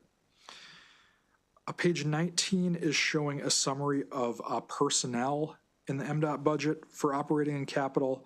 The fiscal '26 allowance includes a total of 209 new positions across the agency. The majority, 171 of those, are within the Maryland Transit Administration. Of those new positions, 92 positions are the second installment of 200 total positions added over fiscal '25 and '26 to improve delivery and reliability of existing transit services in MTA. There's also 78 new positions in MTA, which allow for the recruitment and training of MTA police officers in anticipation of the future opening of the Purple Line project. And those positions will eventually patrol that project. Another area of change in the State Highway Administration, there is the conversion of 25 contractual positions to 20 new regular positions, which is reflected in the contractual position portion of Exhibit 11. And then there are also some additional new positions across the modes for other areas. On page 21 of the analysis, Exhibit 12 is showing a summary of the highway user revenue capital grants. These total $455.8 million in fiscal '26, an increase of $52.6 million from fiscal 2025. And you can see on this chart, there's a breakdown between the allocation between Baltimore City, the counties, and the municipalities. This increase is reflective of statute. The statute enacted in 2022 establishes 15.6% of the gasoline and motor vehicle revenue account as the new base for local governments beginning in fiscal '24. In statute, this increases to 18% in fiscal '25 and then increases to 20% in fiscal '26 and '27. So you can see in Exhibit 12, there's an increase each year reflecting that change. On page 22, Exhibit 13, this is showing a breakdown of fiscal '26 programmed capital funds by mode. The largest category, 30% of capital funding, goes towards the State Highway Administration, followed by the Maryland Transit Administration and WMATA. If you combine WMATA and MTA together, transit spending totals about 35% of the capital spending programmed in fiscal '26. The next exhibit on page 24 and 30 is showing first-year construction and design funding programmed in the CTP. Legislation enacted in 2022 requires the CTP to show a table listing projects receiving first-year funding for design or construction in either the budget year or the current year. So this is what is being showed and Exhibit 14 by the different modes. Within the individual modal administration analysis, will include additional breakdown showing more details on the individual projects within each mode that are receiving first-year construction and design funding. Turning to page 26, Exhibit 15 is the final exhibit discussing capital funding, starting on the bottom of page 26 and continuing to the top of page 28. This is showing a summary of other funds in the capital budget. Other funds that are listed as a funding source are largely funding that does not flow through the Transportation Trust Fund. An example of this within the Maryland Aviation Administration, passenger and customer facility charges are used as a number of projects for the funding source for projects at BWI Airport. There's also some other miscellaneous funding sources for capital projects in other areas of MDOT. Although most of these funding sources are non-state funding, there is some state funding through general obligation bond funding. For example, GEO-bond funding is used to support the Howard Street Tunnel project in the Maryland Port Administration, and GEO-bond funding is used to support capital grants to WMATA. I'm going to now turn to the issues section of the analysis, which begins on page 29. The first issue that DLS highlights in the analysis is discussing the new and proposed transportation revenues. On page 30, Exhibit 16, this is showing a summary both of the new transportation revenues enacted during last year's session, as well as the proposed transportation revenues that are proposed in the Budget Reconciliation and Financing Act as part of the governor's budget proposal. In the 2024 session, the new revenues that were enacted totaled approximately $1.8 billion over the 6-year forecast period, ranging from annual amounts of $199 million in FY25 to $390 in FY2030. These included increasing vehicle registration fees, adding a transportation network company fee, adding an electric vehicle surcharge, passing legislation that increased State Highway Administration work zone speed camera fines to encourage work zone safety, as well as distributing sales tax on electricity for electric vehicle charging to the Transportation Trust Fund.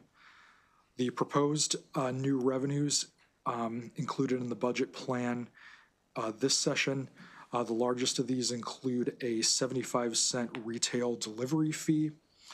The next largest one is repealing the vehicle trade-in allowance for certain vehicle purchases. There is a one-time $50 million revenue through accelerating the phase-in of the registration fees that were enacted last session. And then there are 3 other smaller revenue increases, increasing the vehicle emissions inspection program fee and late fee in MVA, assessing an installment fee on vehicle registration payment plans, and lastly, modifying motor vehicle administration cost recovery to 115%. These proposed revenue increases would total $2.15 billion across the 6-year forecast period.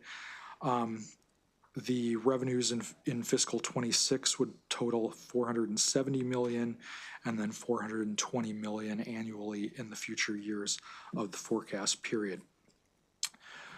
Then on page 31, Exhibit 17, this is showing a breakdown of the planned uses of these new revenues. So the first column on the left of the chart, in total, the new revenues enacted last session and the proposed revenues proposed this session total about $4 billion over the forecast period. These would be first projected to offset revenue declines. First, declines projected for motor fuel tax revenues, projected lower starting TTF balance due to the use of additional fund balance, and then decreases due to the conclusion of some remaining COVID-19 stimulus funds. And then the two lines on the right of the chart are showing the breakdown between usage of new revenues for operating versus capital spending. You can see that due to projected increases in operating expenses throughout the forecast period, there's a larger share of the new revenues that's projected to support operating versus supporting the capital program. On page 32, the second item in this section of the analysis, in addition to the BRFA provisions this year that are related to those new revenue sources, there are also 4 additional provisions in the BRFA that are related to transportation. And these are summarized on this page. These are going to be covered more in depth when we get to the bill hearing for the BRFA and when the fiscal note for that bill is released. But we wanted to also briefly highlight those here. These include, the first one is a provision that would eliminate the requirement of MDOT's TTF forecast increasing its projections for operating expenses beyond the budget year by at least the 5-year average annual rate of change through the most recently completed fiscal year, as well as requiring operating budget growth to not increase or decrease by more than 0.5 percentage points from the growth rate assumed in the previous forecast. The Department of Legislative Services is recommending that this provision in the BRFA be rejected due to concerns that in future years operating costs could be understated without a minimum increase for projections for that. DLS is not making recommendations for the other 3 BRFA provisions. These include increasing the maximum allowable debt outstanding on consolidated transportation bonds from $4.5 billion to $5 billion, expanding the allowable uses of Grant Anticipation Revenue Vehicle or GARVE bonds allowed under statute to include funding for major light rail overhauls and improvements. There's currently a list of items that are listed in statute that are allowable uses for GARVE bond funds. This provision would amend that to include allowing these funds to support that project. In the CTP, there's a total project of about $1.4 billion for capital related to overhauling the light rail system. The last BRFA provision is delaying requirements that MTA purchase only zero-emission buses when it's purchasing new buses for its bus fleet.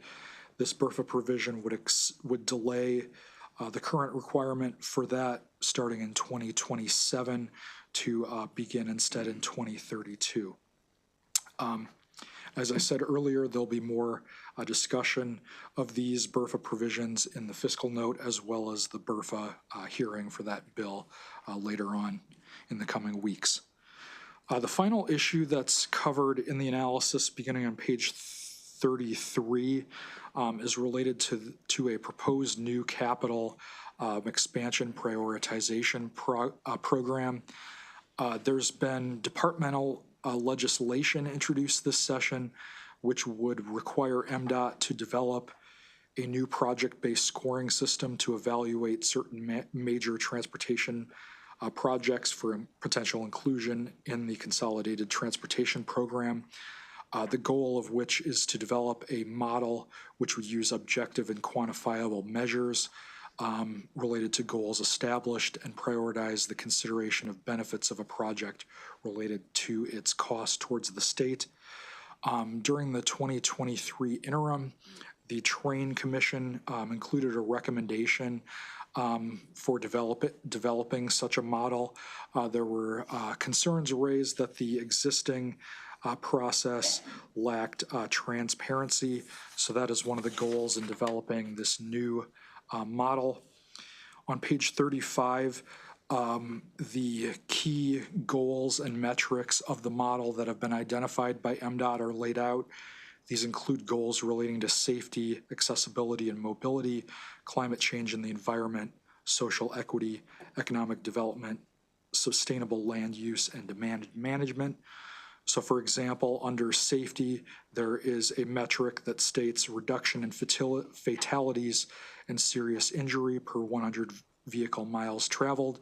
So that's a quantifiable metric. So a project can be evaluated, given a score based on these quantifiable metrics, and then ranked, and then looked at versus the total cost of the project to calculate a total benefit for a dollar spent score. Under the legislation that has been proposed, in August of each even-numbered year, MDOT would make the scoring results publicly available, as well as the list of projects scored, which would then be available for public comment and review. This model would be an every other year under a 2-year cycle, although the CTP would still be prepared on an annual basis. To conclude the presentation on page 37, DLS is making one recommended action. This is annual budget bill language that has been included in recent years, which would require a notification to the budget committees of changes in the capital program. That is all for the presentation. Includes the DLS presentation, and we can take any questions. Thank you. Any questions from the members to our analysts? Very detailed, Mr. Quist. Thank you very much. Mr. Secretary, welcome. Welcome. Thank you. Good afternoon, Chair Jackson and members of the committee. For the record, I am Paul Wiedefeld, Secretary of Transportation. Thank you for the opportunity to be here, obviously, to discuss MDOT's budget. And thank you, Sam, for your hard work to prepare the analysis, the current status of the transportation funding, and the challenges the department faces. I'll keep my presentation fairly brief. I want to hit on 3 areas: the MDOT's proposed budget proposal, the CTP highlights, highlighting some of the CTP projects, and then I did want to talk a little bit about the Francis Scott Key Bridge, to bring up the speed on that, and obviously take any questions. With regards to the MDOT's proposed budget, thanks to Governor Moore and his leadership, MDOT presented a balanced budget that fully funds and revised projects across the state. These projects prioritize safety and reliability while driving economic growth statewide. Our balanced plan proposed an additional $420 million in state transportation revenue annually. This additional funding is critical to fully leverage all available federal funding and financing opportunities we have. This would turn a $420 million annual state investment into approximately a $695 million annually of new resources for the department. I also want to thank the General Assembly for their support last year of passing more than $250 million in additional transportation revenues.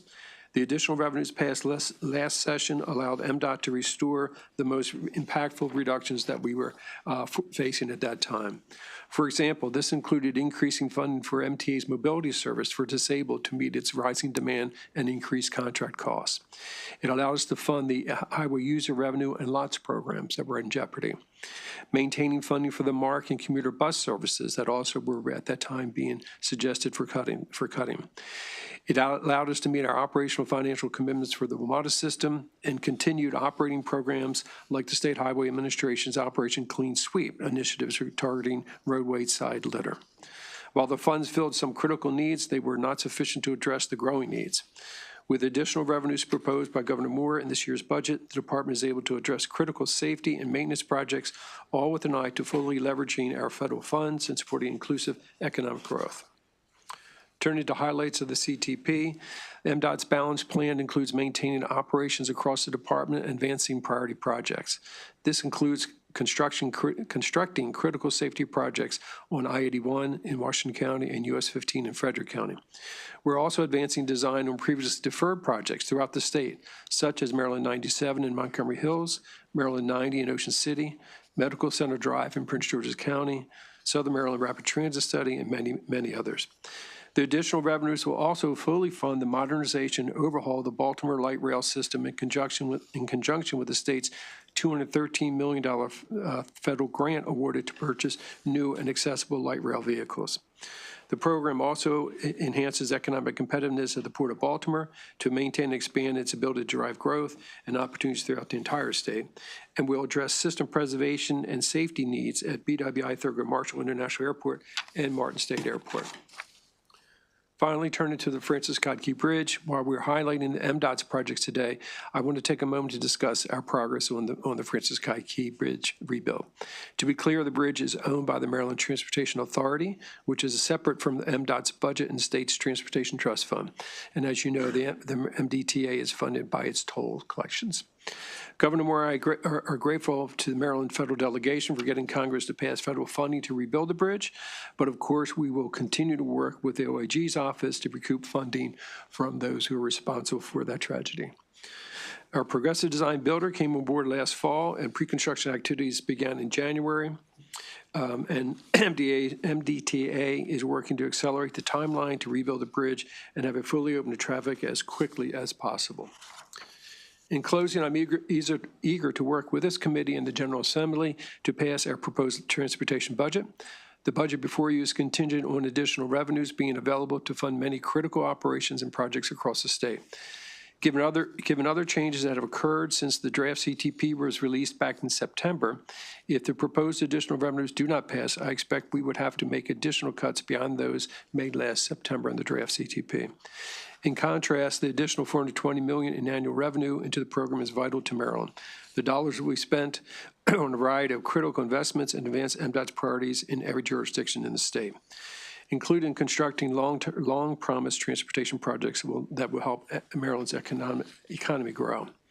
Thank you for your time, and we do concur, obviously, with the DLS's recommendation. I'm happy to answer any questions you may have. Thank you, Mr. Secretary.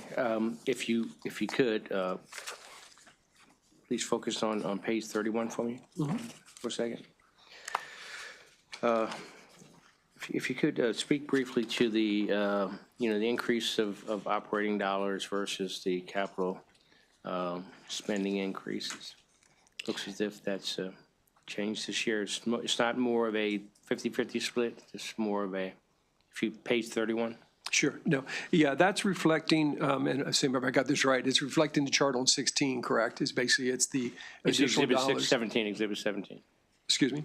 Yeah, no, but But it goes back. Yes. It goes, yeah. The numbers are generated Yeah, by absolutely. Exhibit 16, so it reflects what was enacted last year. Okay. And also what's proposed. So if you recall, the enacted last year, a lot of that went to the operating, because that's what was cut.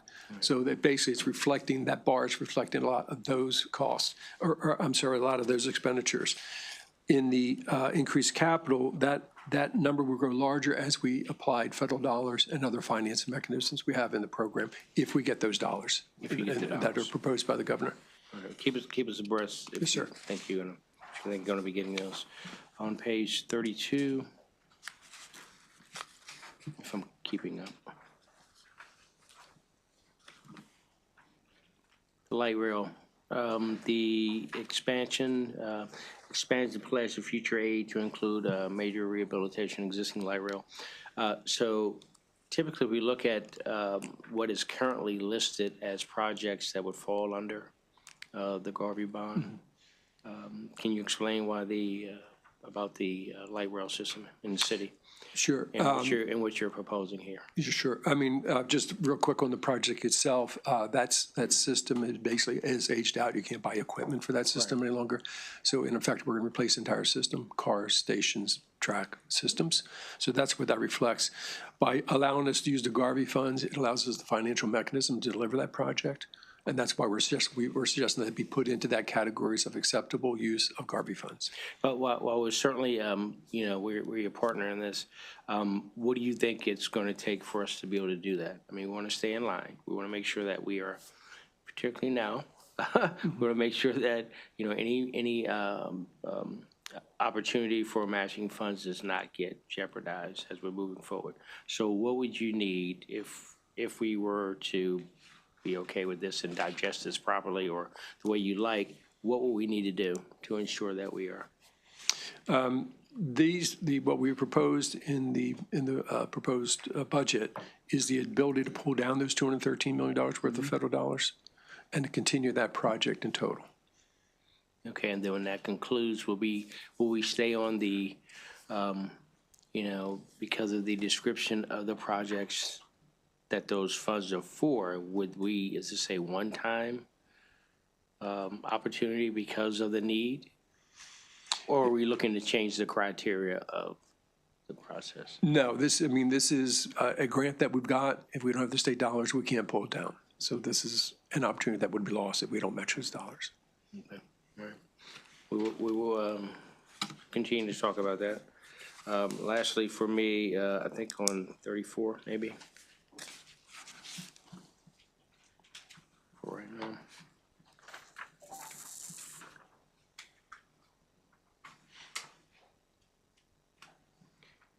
No, we're gonna come back. I'm gonna circle Senator Rosebredt. Thank you, Mr. Chairman. Come back. Nice to see you, Secretary. Yes, sir. Nice to see you, sir. I got 4 unrelated questions. One, when is the ribbon cutting for the Purple Line now? Seriously, what is our current date? Let me get the MTA to give you the final. Okay, all right, okay. I'm very interested in that, as you can imagine, as others are. So that was one. Number 2 is, give us a big picture on this little unpleasantness in Washington related to federal money for state and local governments. So the administration announced we're holding up all grants for everything. Then we're not holding up all grants for everything. What is your understanding of what they were going to hold up in terms, what did that mean for the transportation department, if anything? And what is the speculation, it's obviously speculation, as to what our risk profile is on this thing? Sure.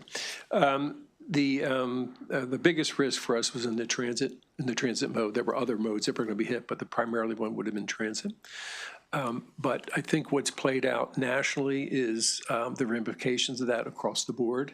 The big issue for us would, in effect, we wouldn't have the cash to do what we do every day.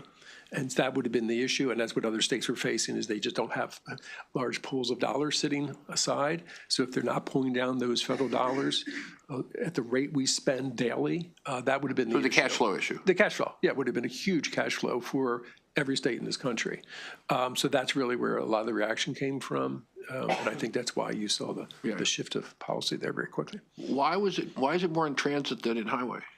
Some of the programs are around, some of the things, the grants are tied to energy, for instance, climate, things of that sort. It basically was back to the executive orders that were put forward by the president shortly after coming into office. So it wouldn't have affected regular old highway aid? Because it was not on the grant side versus the formula side. Gotcha. It's grant. No, that's helpful, though. That's the reason I asked the question, because I didn't know. Yep. So obviously, you're talking to your colleagues all around the country. So what do we expect to happen next? Seriously. I mean, they say they're going to reevaluate. They didn't say they're going to stop it. Sure. I think at the end of the day, what the U.S. Department of Transportation funds is so important across the state, in every community across the country. Nation, yeah. Yeah, and I think that will obviously play a big part of where we land. That sounds like you're pretty optimistic. I'm trying to be. Okay, that's fine. That's fine. I'm generally optimistic, too. I think we're going to survive this whole thing, but along the way, there are going to be some big boulders in the road. That was question number 1. Question number 2 that I asked the insurance commissioner is AI. So AI would seem to have lots of opportunity in transportation, like in all the ways that I can't even think of. Right. So I'm not really looking for examples. I'm looking for, how are you guys thinking about moving down the learning curve real fast with AI across transportation? I think these are like industry-wide sort of thinking, to be frank, within modes, and basically looking for opportunities to do it. So clearly, it could potentially deal with some of the congestion issues if you had systems that talk to each other and things of that sort. It can clearly help with anticipating when transit's coming, your ride is coming, things of that sort. So, but we're part of different organizations in every mode that's looking at that. Port is another one, aviation's another one. So I think it'll evolve. We're not going to be a leader per se. I think it's an industry sort of approach, both at the state, a local, and a federal level. And also the private sector clearly has a big interest in this, particularly in the delivery of goods and services. That's what they're, what they're looking to. So I think it's a new frontier in a lot of ways for transportation. And I think it's probably coming to us probably quicker than we think. Yeah, I think it's coming real quick and in the private sector. And as I said to the previous witness, I mean, I think there's a lot of opportunities for cost savings. I think there would be a lot of, you know more of this than I do, but I would think there would be a lot of opportunity in design activity and engineering as well as in operations. Sure. So again, I'd ask if you could aim, when you come back next year, to come back to us and say, we've thought about it, we've talked to people, and here is our plan to maximize the value of AI to improve service and to save money.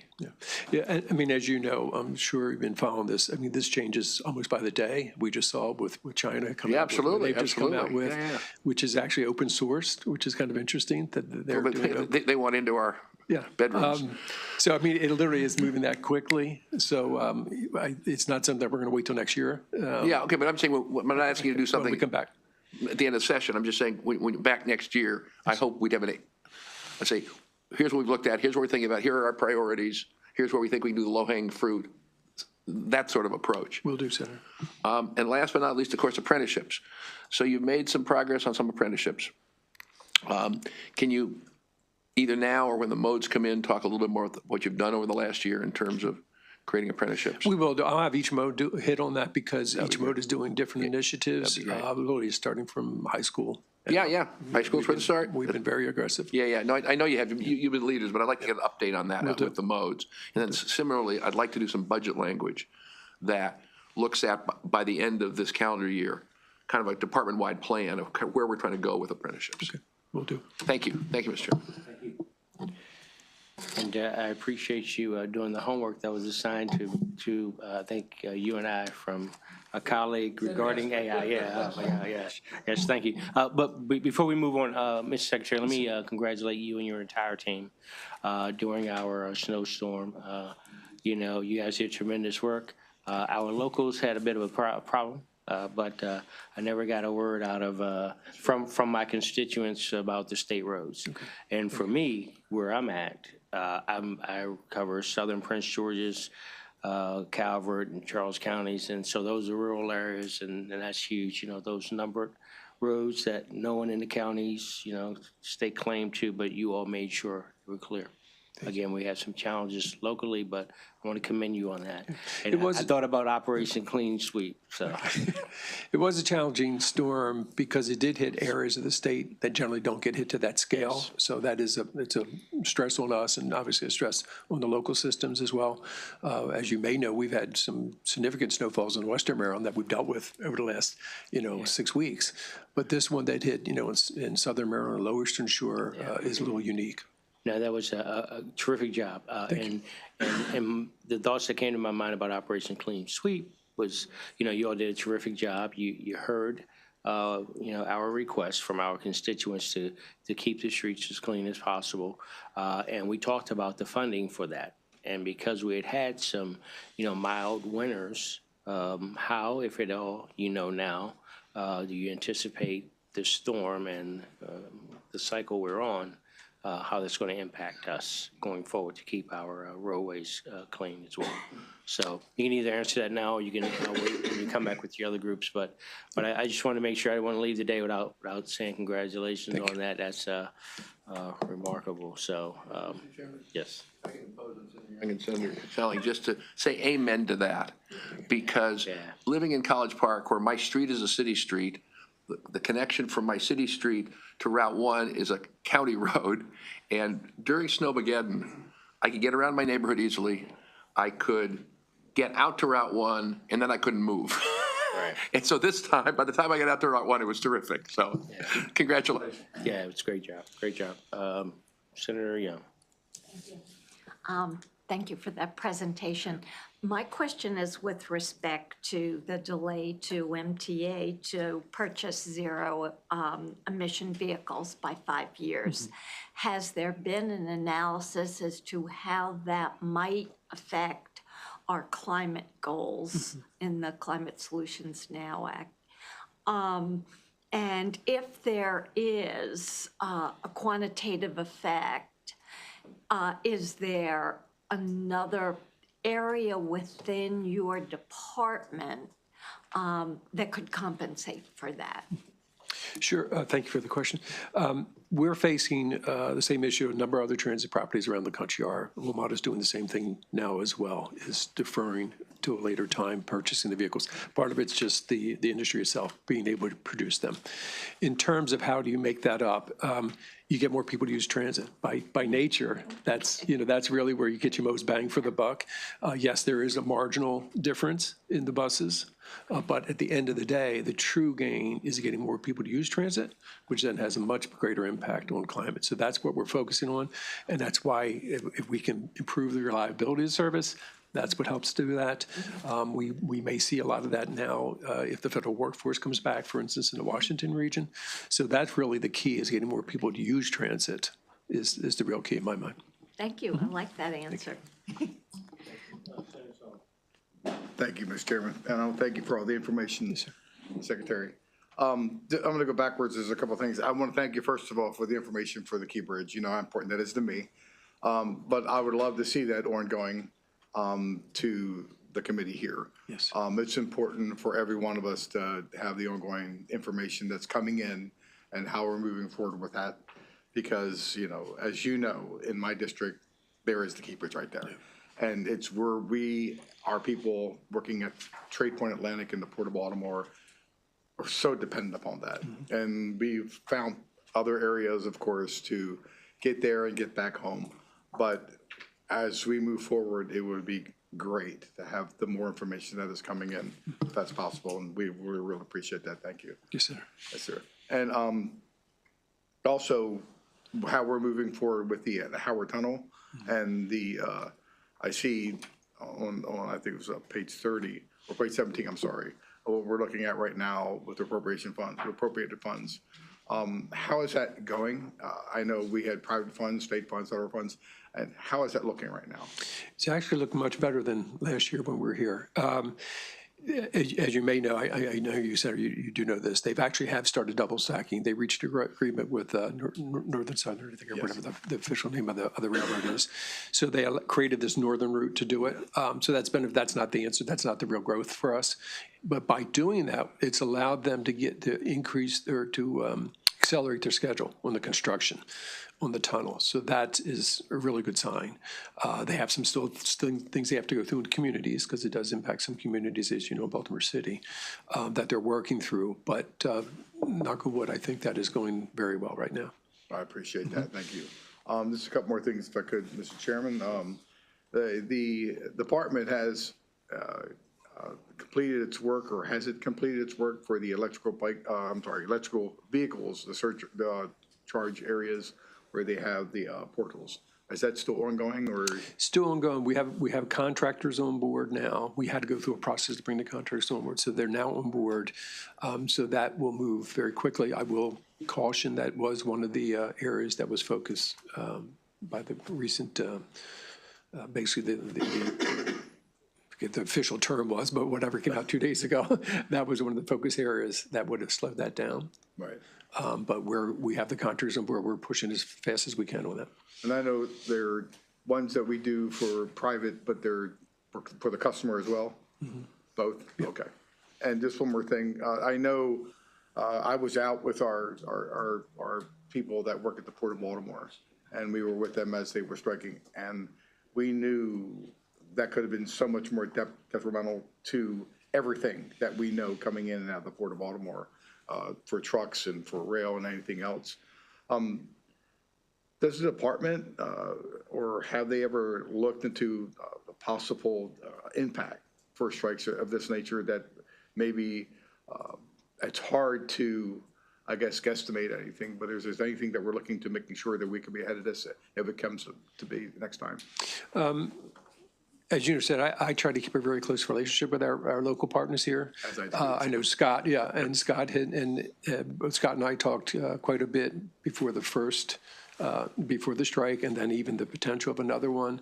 And I think we're right on the same page in terms of the implications that would have in Baltimore, particularly what we've been through over the last year. And that obviously has a national, he's part of a national union. But I think the relationship there, making sure that there were no incidents, making sure that, we were respectful of their rights to do what they did. But at the same time, we both share the same goal, which is, the growth of the Port of Baltimore. And we'll continue to do that. So we will always work in partnership with them to make sure that the port is operational. Again, that plays at a national level that we don't have control over. But at the local level, I think it's a very strong relationship. No, I appreciate that because I think not just Maryland, but I think the world kind of found out, especially the East Coast, how important not just the bridges, but the port itself and our neighbors. So thank you very much. Thank you, Mr. Chairman. Mr. Secretary, thank you again. And a couple of things before we close. I also want to give kudos to your state highway folks. In my district, I got 3 counties, District 3 and District 5, very responsive on some of the things that we've asked and that our constituents have brought up. And just got some recent updates, so we're particularly thankful for that. Secondly, how are you all preparing for the back to work for the federal government folks, right? So I don't know what to call it either, right? The notice that came down that you all are going to be going back to work, which means more vehicles on the roadways and getting prepared for hopefully more folks in certain regions for mass transit. But are you all preparing going forward? And it's something that we're going to be obviously asking your other modes, other folks when they come here. But in general, you're preparing. A lot of it, we're focusing on the transit side, as mentioned earlier, both at WMATA and the MARC system and the commuter bus system. Yeah. Because, as you know, some of that service has been hit pretty hard. So we have the capacity there. So that's really where we want to point people to use that capacity and to use that. And we will see, as you know, also associated with the return to work was also the opportunity for federal workers to basically leave the workforce, leave the federal workforce. Yeah. So I think we're all trying to see where that flows out. We'll know, I think, in February 6th, I think was the due date for people to choose that option. That may play into what we do or don't do to see what the volumes are. But we'll continue to focus on the transit opportunities for people because that's the easiest way for us to deal with the congestion issues. Absolutely, absolutely. And I'm glad that you mentioned the commuter buses. In the southern part of the county, we have the most southern metro is Branch Avenue. And then, trying to get 70,000, I'd like to put it on record, right? 70,000 people aren't leaving Prince George's and going south. 70,000 are coming from the south up through Prince George's to get where they need to go. But thank you very much for, again, your team that's always very responsive.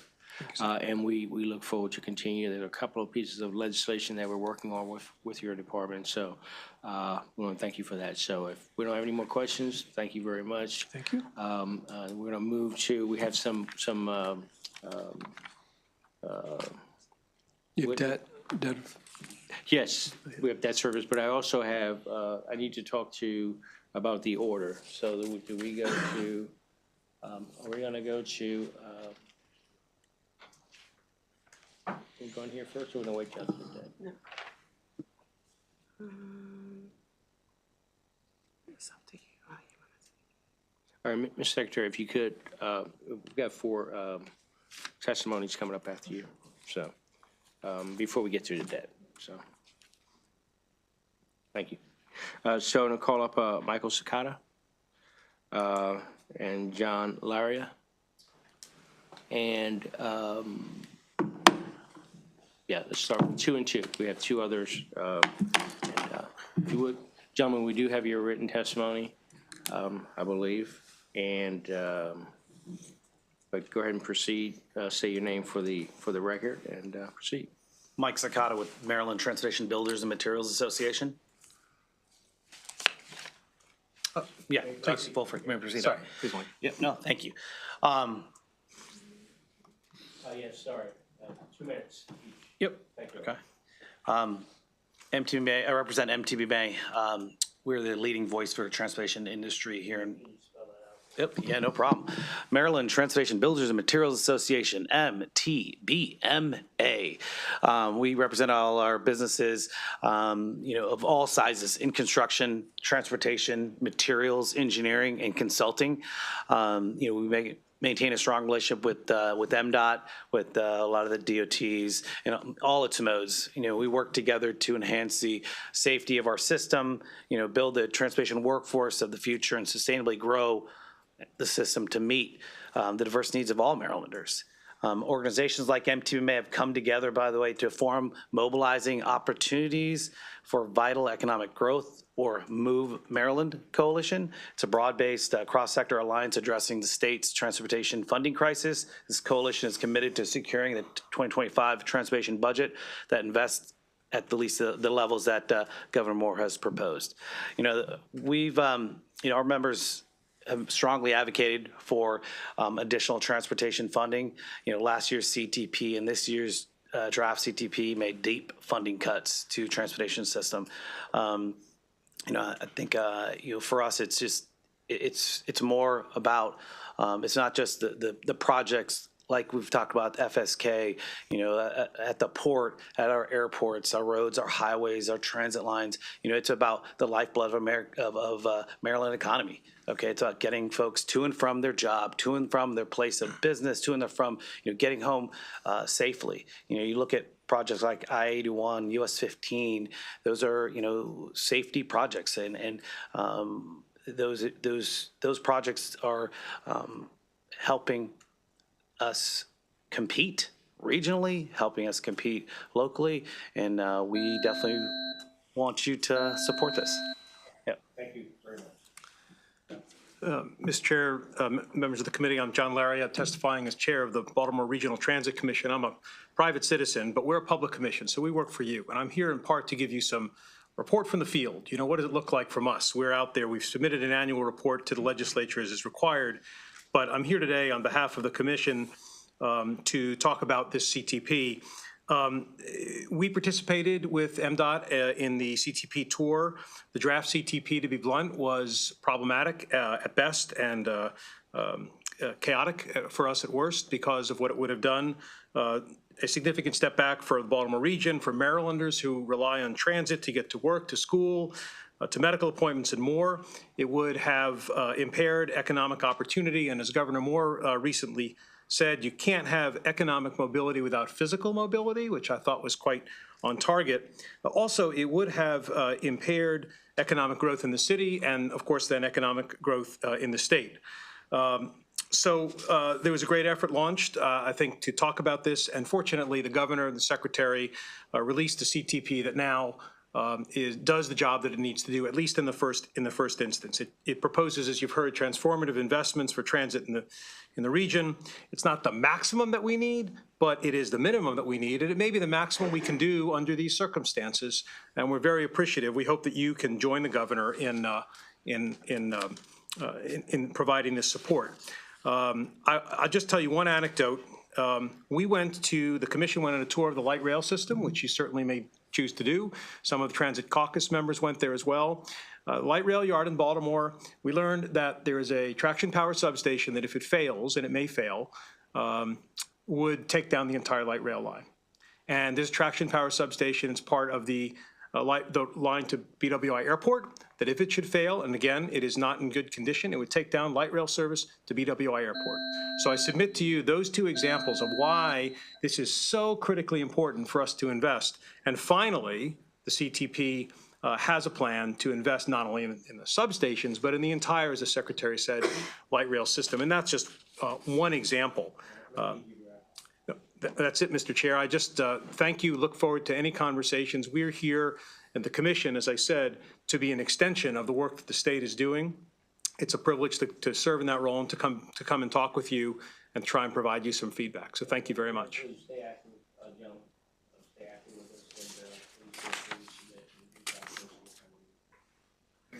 Thank you. Okay. All right, so the next two up, Crystal Harden and Josh Sullivan. So, Eric Norton. I'm Brian O'Malley. I work with Eric Norton. Ms. Hart and Lindsay asked me to convey that she had a family emergency that she just learned about, unfortunately. Sure. My name is Brian O'Malley. I'm with the Central Maryland Transportation Alliance, where Ms. Hardin-Lindsay serves as a member of the board of directors. And so she wanted me to convey that she's a former school leader of a public charter school in Baltimore City, where a majority of the students rely on public transportation to get to and from work. She currently serves as a vice president with the Baltimore Community Foundation. And the condition of the public transportation system in Baltimore City is critically important for the schools, for the work of the Community Foundation, and is a priority for the Central Maryland Transportation Alliance, where she serves on the board of directors. We are concerned, like Mr. Larius said, about the condition of the infrastructure that in the bus and train systems that so many people rely on. We did see that the General Assembly in 2018 passed the Maryland Metro Transit Funding Act, which provided dedicated funding to address the state of good repair needs in WMATA. And we've seen the breakdown rates in WMATA's Metro come way down after that investment was made. The breakdown rates for the Metro subway in Baltimore, which is a comparable type of train, have been going up and up, and it's dire. And that's one example. Mr. Laria cited the examples of the light rail system, and we're seeing breakdowns with buses affecting riders. So we support this proposed final CTP. We're participating in the MOVE coalition that has formed to support it, and the governor's proposal to enact revenue measures for it. And we say that's not mission accomplished. That's an important step in the right direction. It will save us from greater expenses down the line by shoring up this infrastructure before things get worse and more expensive.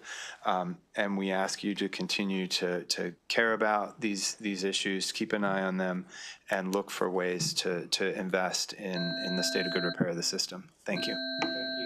Just a comment before we go. If you were in the audience, you heard me ask the secretary about plans regarding the light rail and the proposal that he has before us regarding addressing that matter. So I think the agency is on point with it, and we'll monitor. As I said before, keep in touch with us, stay engaged. We appreciate you being here. Mr. Tolkien. Thanks. Thank you very much. Good afternoon, Senator, Chair, members of the committee. My name is Josh Tolkien. I'm the director of the Maryland chapter of the Sierra Club, here to provide a climate and air pollution perspective on the MDOT budget. Sierra Club and our 70,000 members and supporters have been strong advocates for the state taking action on climate change and reducing air pollution. Transportation is the largest source of climate pollution in the state of Maryland, and we think it is important both environmentally and financially to evaluate the MDOT budget in light of that. Like Brian, we were concerned with last year and this year proposed cuts to some of the critical investments in our transit system. We should be achieving and surpassing the minimum levels of the state of good repair to completely take off the table that there will ever be a possibility that we will be funding less than the minimums necessary for state of good repair for our long-term financial sustainability. We believe that the upfront investments in electric vehicle transitions and other strategies that benefit both our economy and the environment are win-win investments for Maryland. We are also supportive of the increased revenue strategy contingent on further commitments to stick to the values that we are now seeing MDOT representing in the CTP, as well as the legislation, the Transportation Climate Alignment Act, which would set up a long-term mechanism to align the CTP spending with our climate goals. I appreciate Senator Lewis Young, who's sitting in Senator Rosa Pepp's spot, so that threw me there, referenced the electric vehicle program and agree that any significant expense that is deferred, we would ask that there is a long-term plan. Instead of deferring one year after another, we figure out how we're going to be able to get all that back on track I want to place the context that here in Anne Arundel County, the county remains in what the EPA calls serious non-attainment for the 8-hour ozone. That's EPA language for really bad. And the reminder that those air pollution issues affect us every day, and transportation is one of the solutions. Thank you very much. Thank you.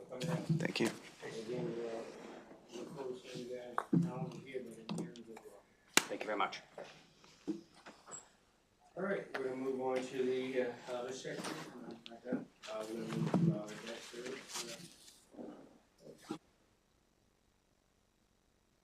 I'm Stephen Collick with the Department of Legislative Services, here to present the MDOT debt service requirement. This is a kind of a technical budget analysis. There's no personnel, so we should get through it in good order. Page 1, you see the summary chart of the operating budget. The debt service decreases in 2026 by $4.7 million, or 1.1%. We'll go over in a minute why that occurs.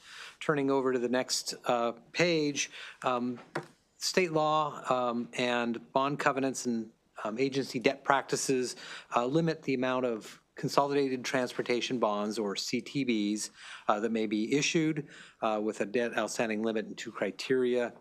We'll note that CTBs are 15-year limited debt and state tax supported. There are also, so in terms of the statute, there is a $4.5 billion limit in current statute of allowable outstanding debt at the end of any fiscal year.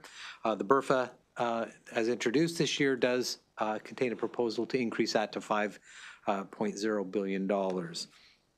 The 2 coverage tests that are in the department's bond resolutions both relate to one, net income, and the second to pledged taxes, and they both are a ratio comparing net income or pledged taxes from the previous year to the current maximum debt service for all bonds that are issued or being planned to be issued. And under the bond covenants, net income and pledged taxes must be at least 2.0 times both net income and pledged taxes. If it falls below that level, under the bond covenants, the department would be prohibited from issuing any further debt until those ratios improved above the minimum. The department does maintain an administrative practice to maintain at least 2.5 times coverage. That gives them a little cushion once they approach that level, that they're not going to inadvertently breach the minimum through, sudden revenue decrease. So on Exhibit 1 on page 3 shows the history of the bond issuances, the resulting debt service and debt outstanding going back from 2016 and extending through 2030, which is the planned period is 2025 through 2030.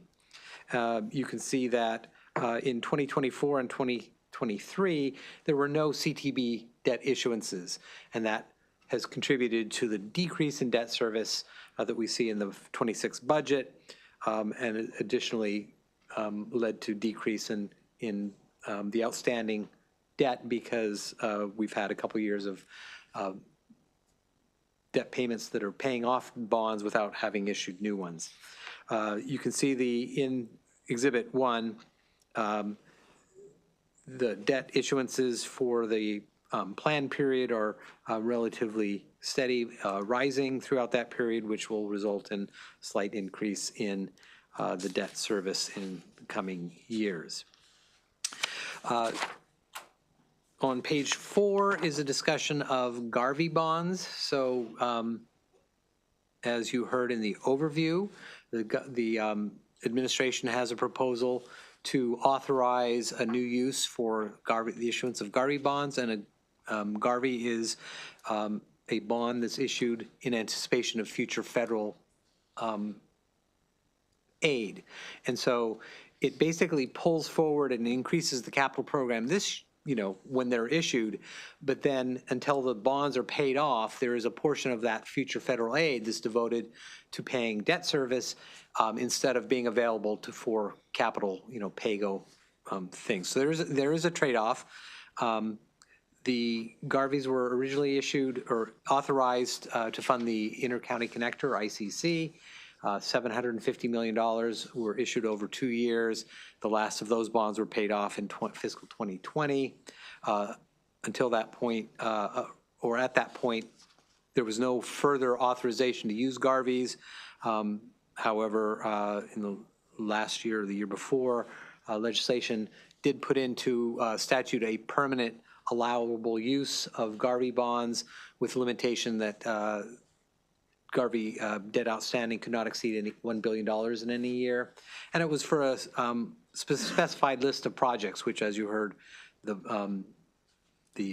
BRFA this year does add the light rail modernization as a proposed use of Garvey bonds, and subsequent to that, the forecast does anticipate the issuance of Garvey bonds both in 2027 and in 2031, which is just the year beyond this current forecast. In addition to this CTB debt and the Garvey debt, the department also relies on what is called non-traditional debt, and that's basically any other debt instrument that is not a CTB or a Garvey bond. Exhibit 2 on page 5 that then continues on to page 7 shows that there are currently 9 issuances outstanding of non-traditional debt, and then there's one pending issuance for fiscal 2026.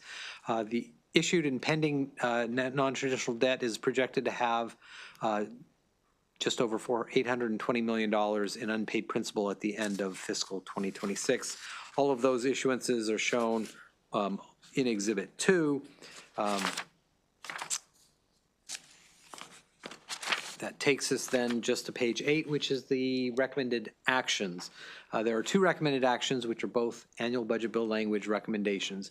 Recommendation number 1 establishes debt limits for CTBs and non-traditional debts for fiscal 2026.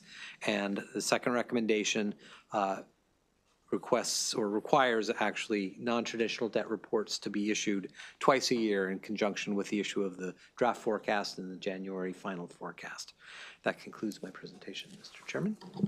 Thank you very much. Any questions or comments from the members? None. Mr. Secretary. Again, thank you, Chair Jackson and members. Paul Wiedefeld, Secretary of Transportation. I'd like to thank Steve, obviously, for the work he does with us every day on a lot of issues, so thank you, Steve. Just one thing I did want to bring to your attention, the department's very proud to receive a credit rating upgrade to AAA from Moody's in September. This was the department's first credit rating upgrade since 2010, so it reflects strong management of the finances, and again, obviously, with the committee support. So just turning to the DLS analysis, DLS recommends 2 pieces of annual budget language, and then concurs with both. So with that, take any questions that you might have. Thank you. Any questions for our secretary? All right. Thank you, sir. Thank you, sir. We'll see you soon. We'll see you soon. Yes, Senator. Repeatedly. Yes, sir. Thank you. Just conclude the hearing.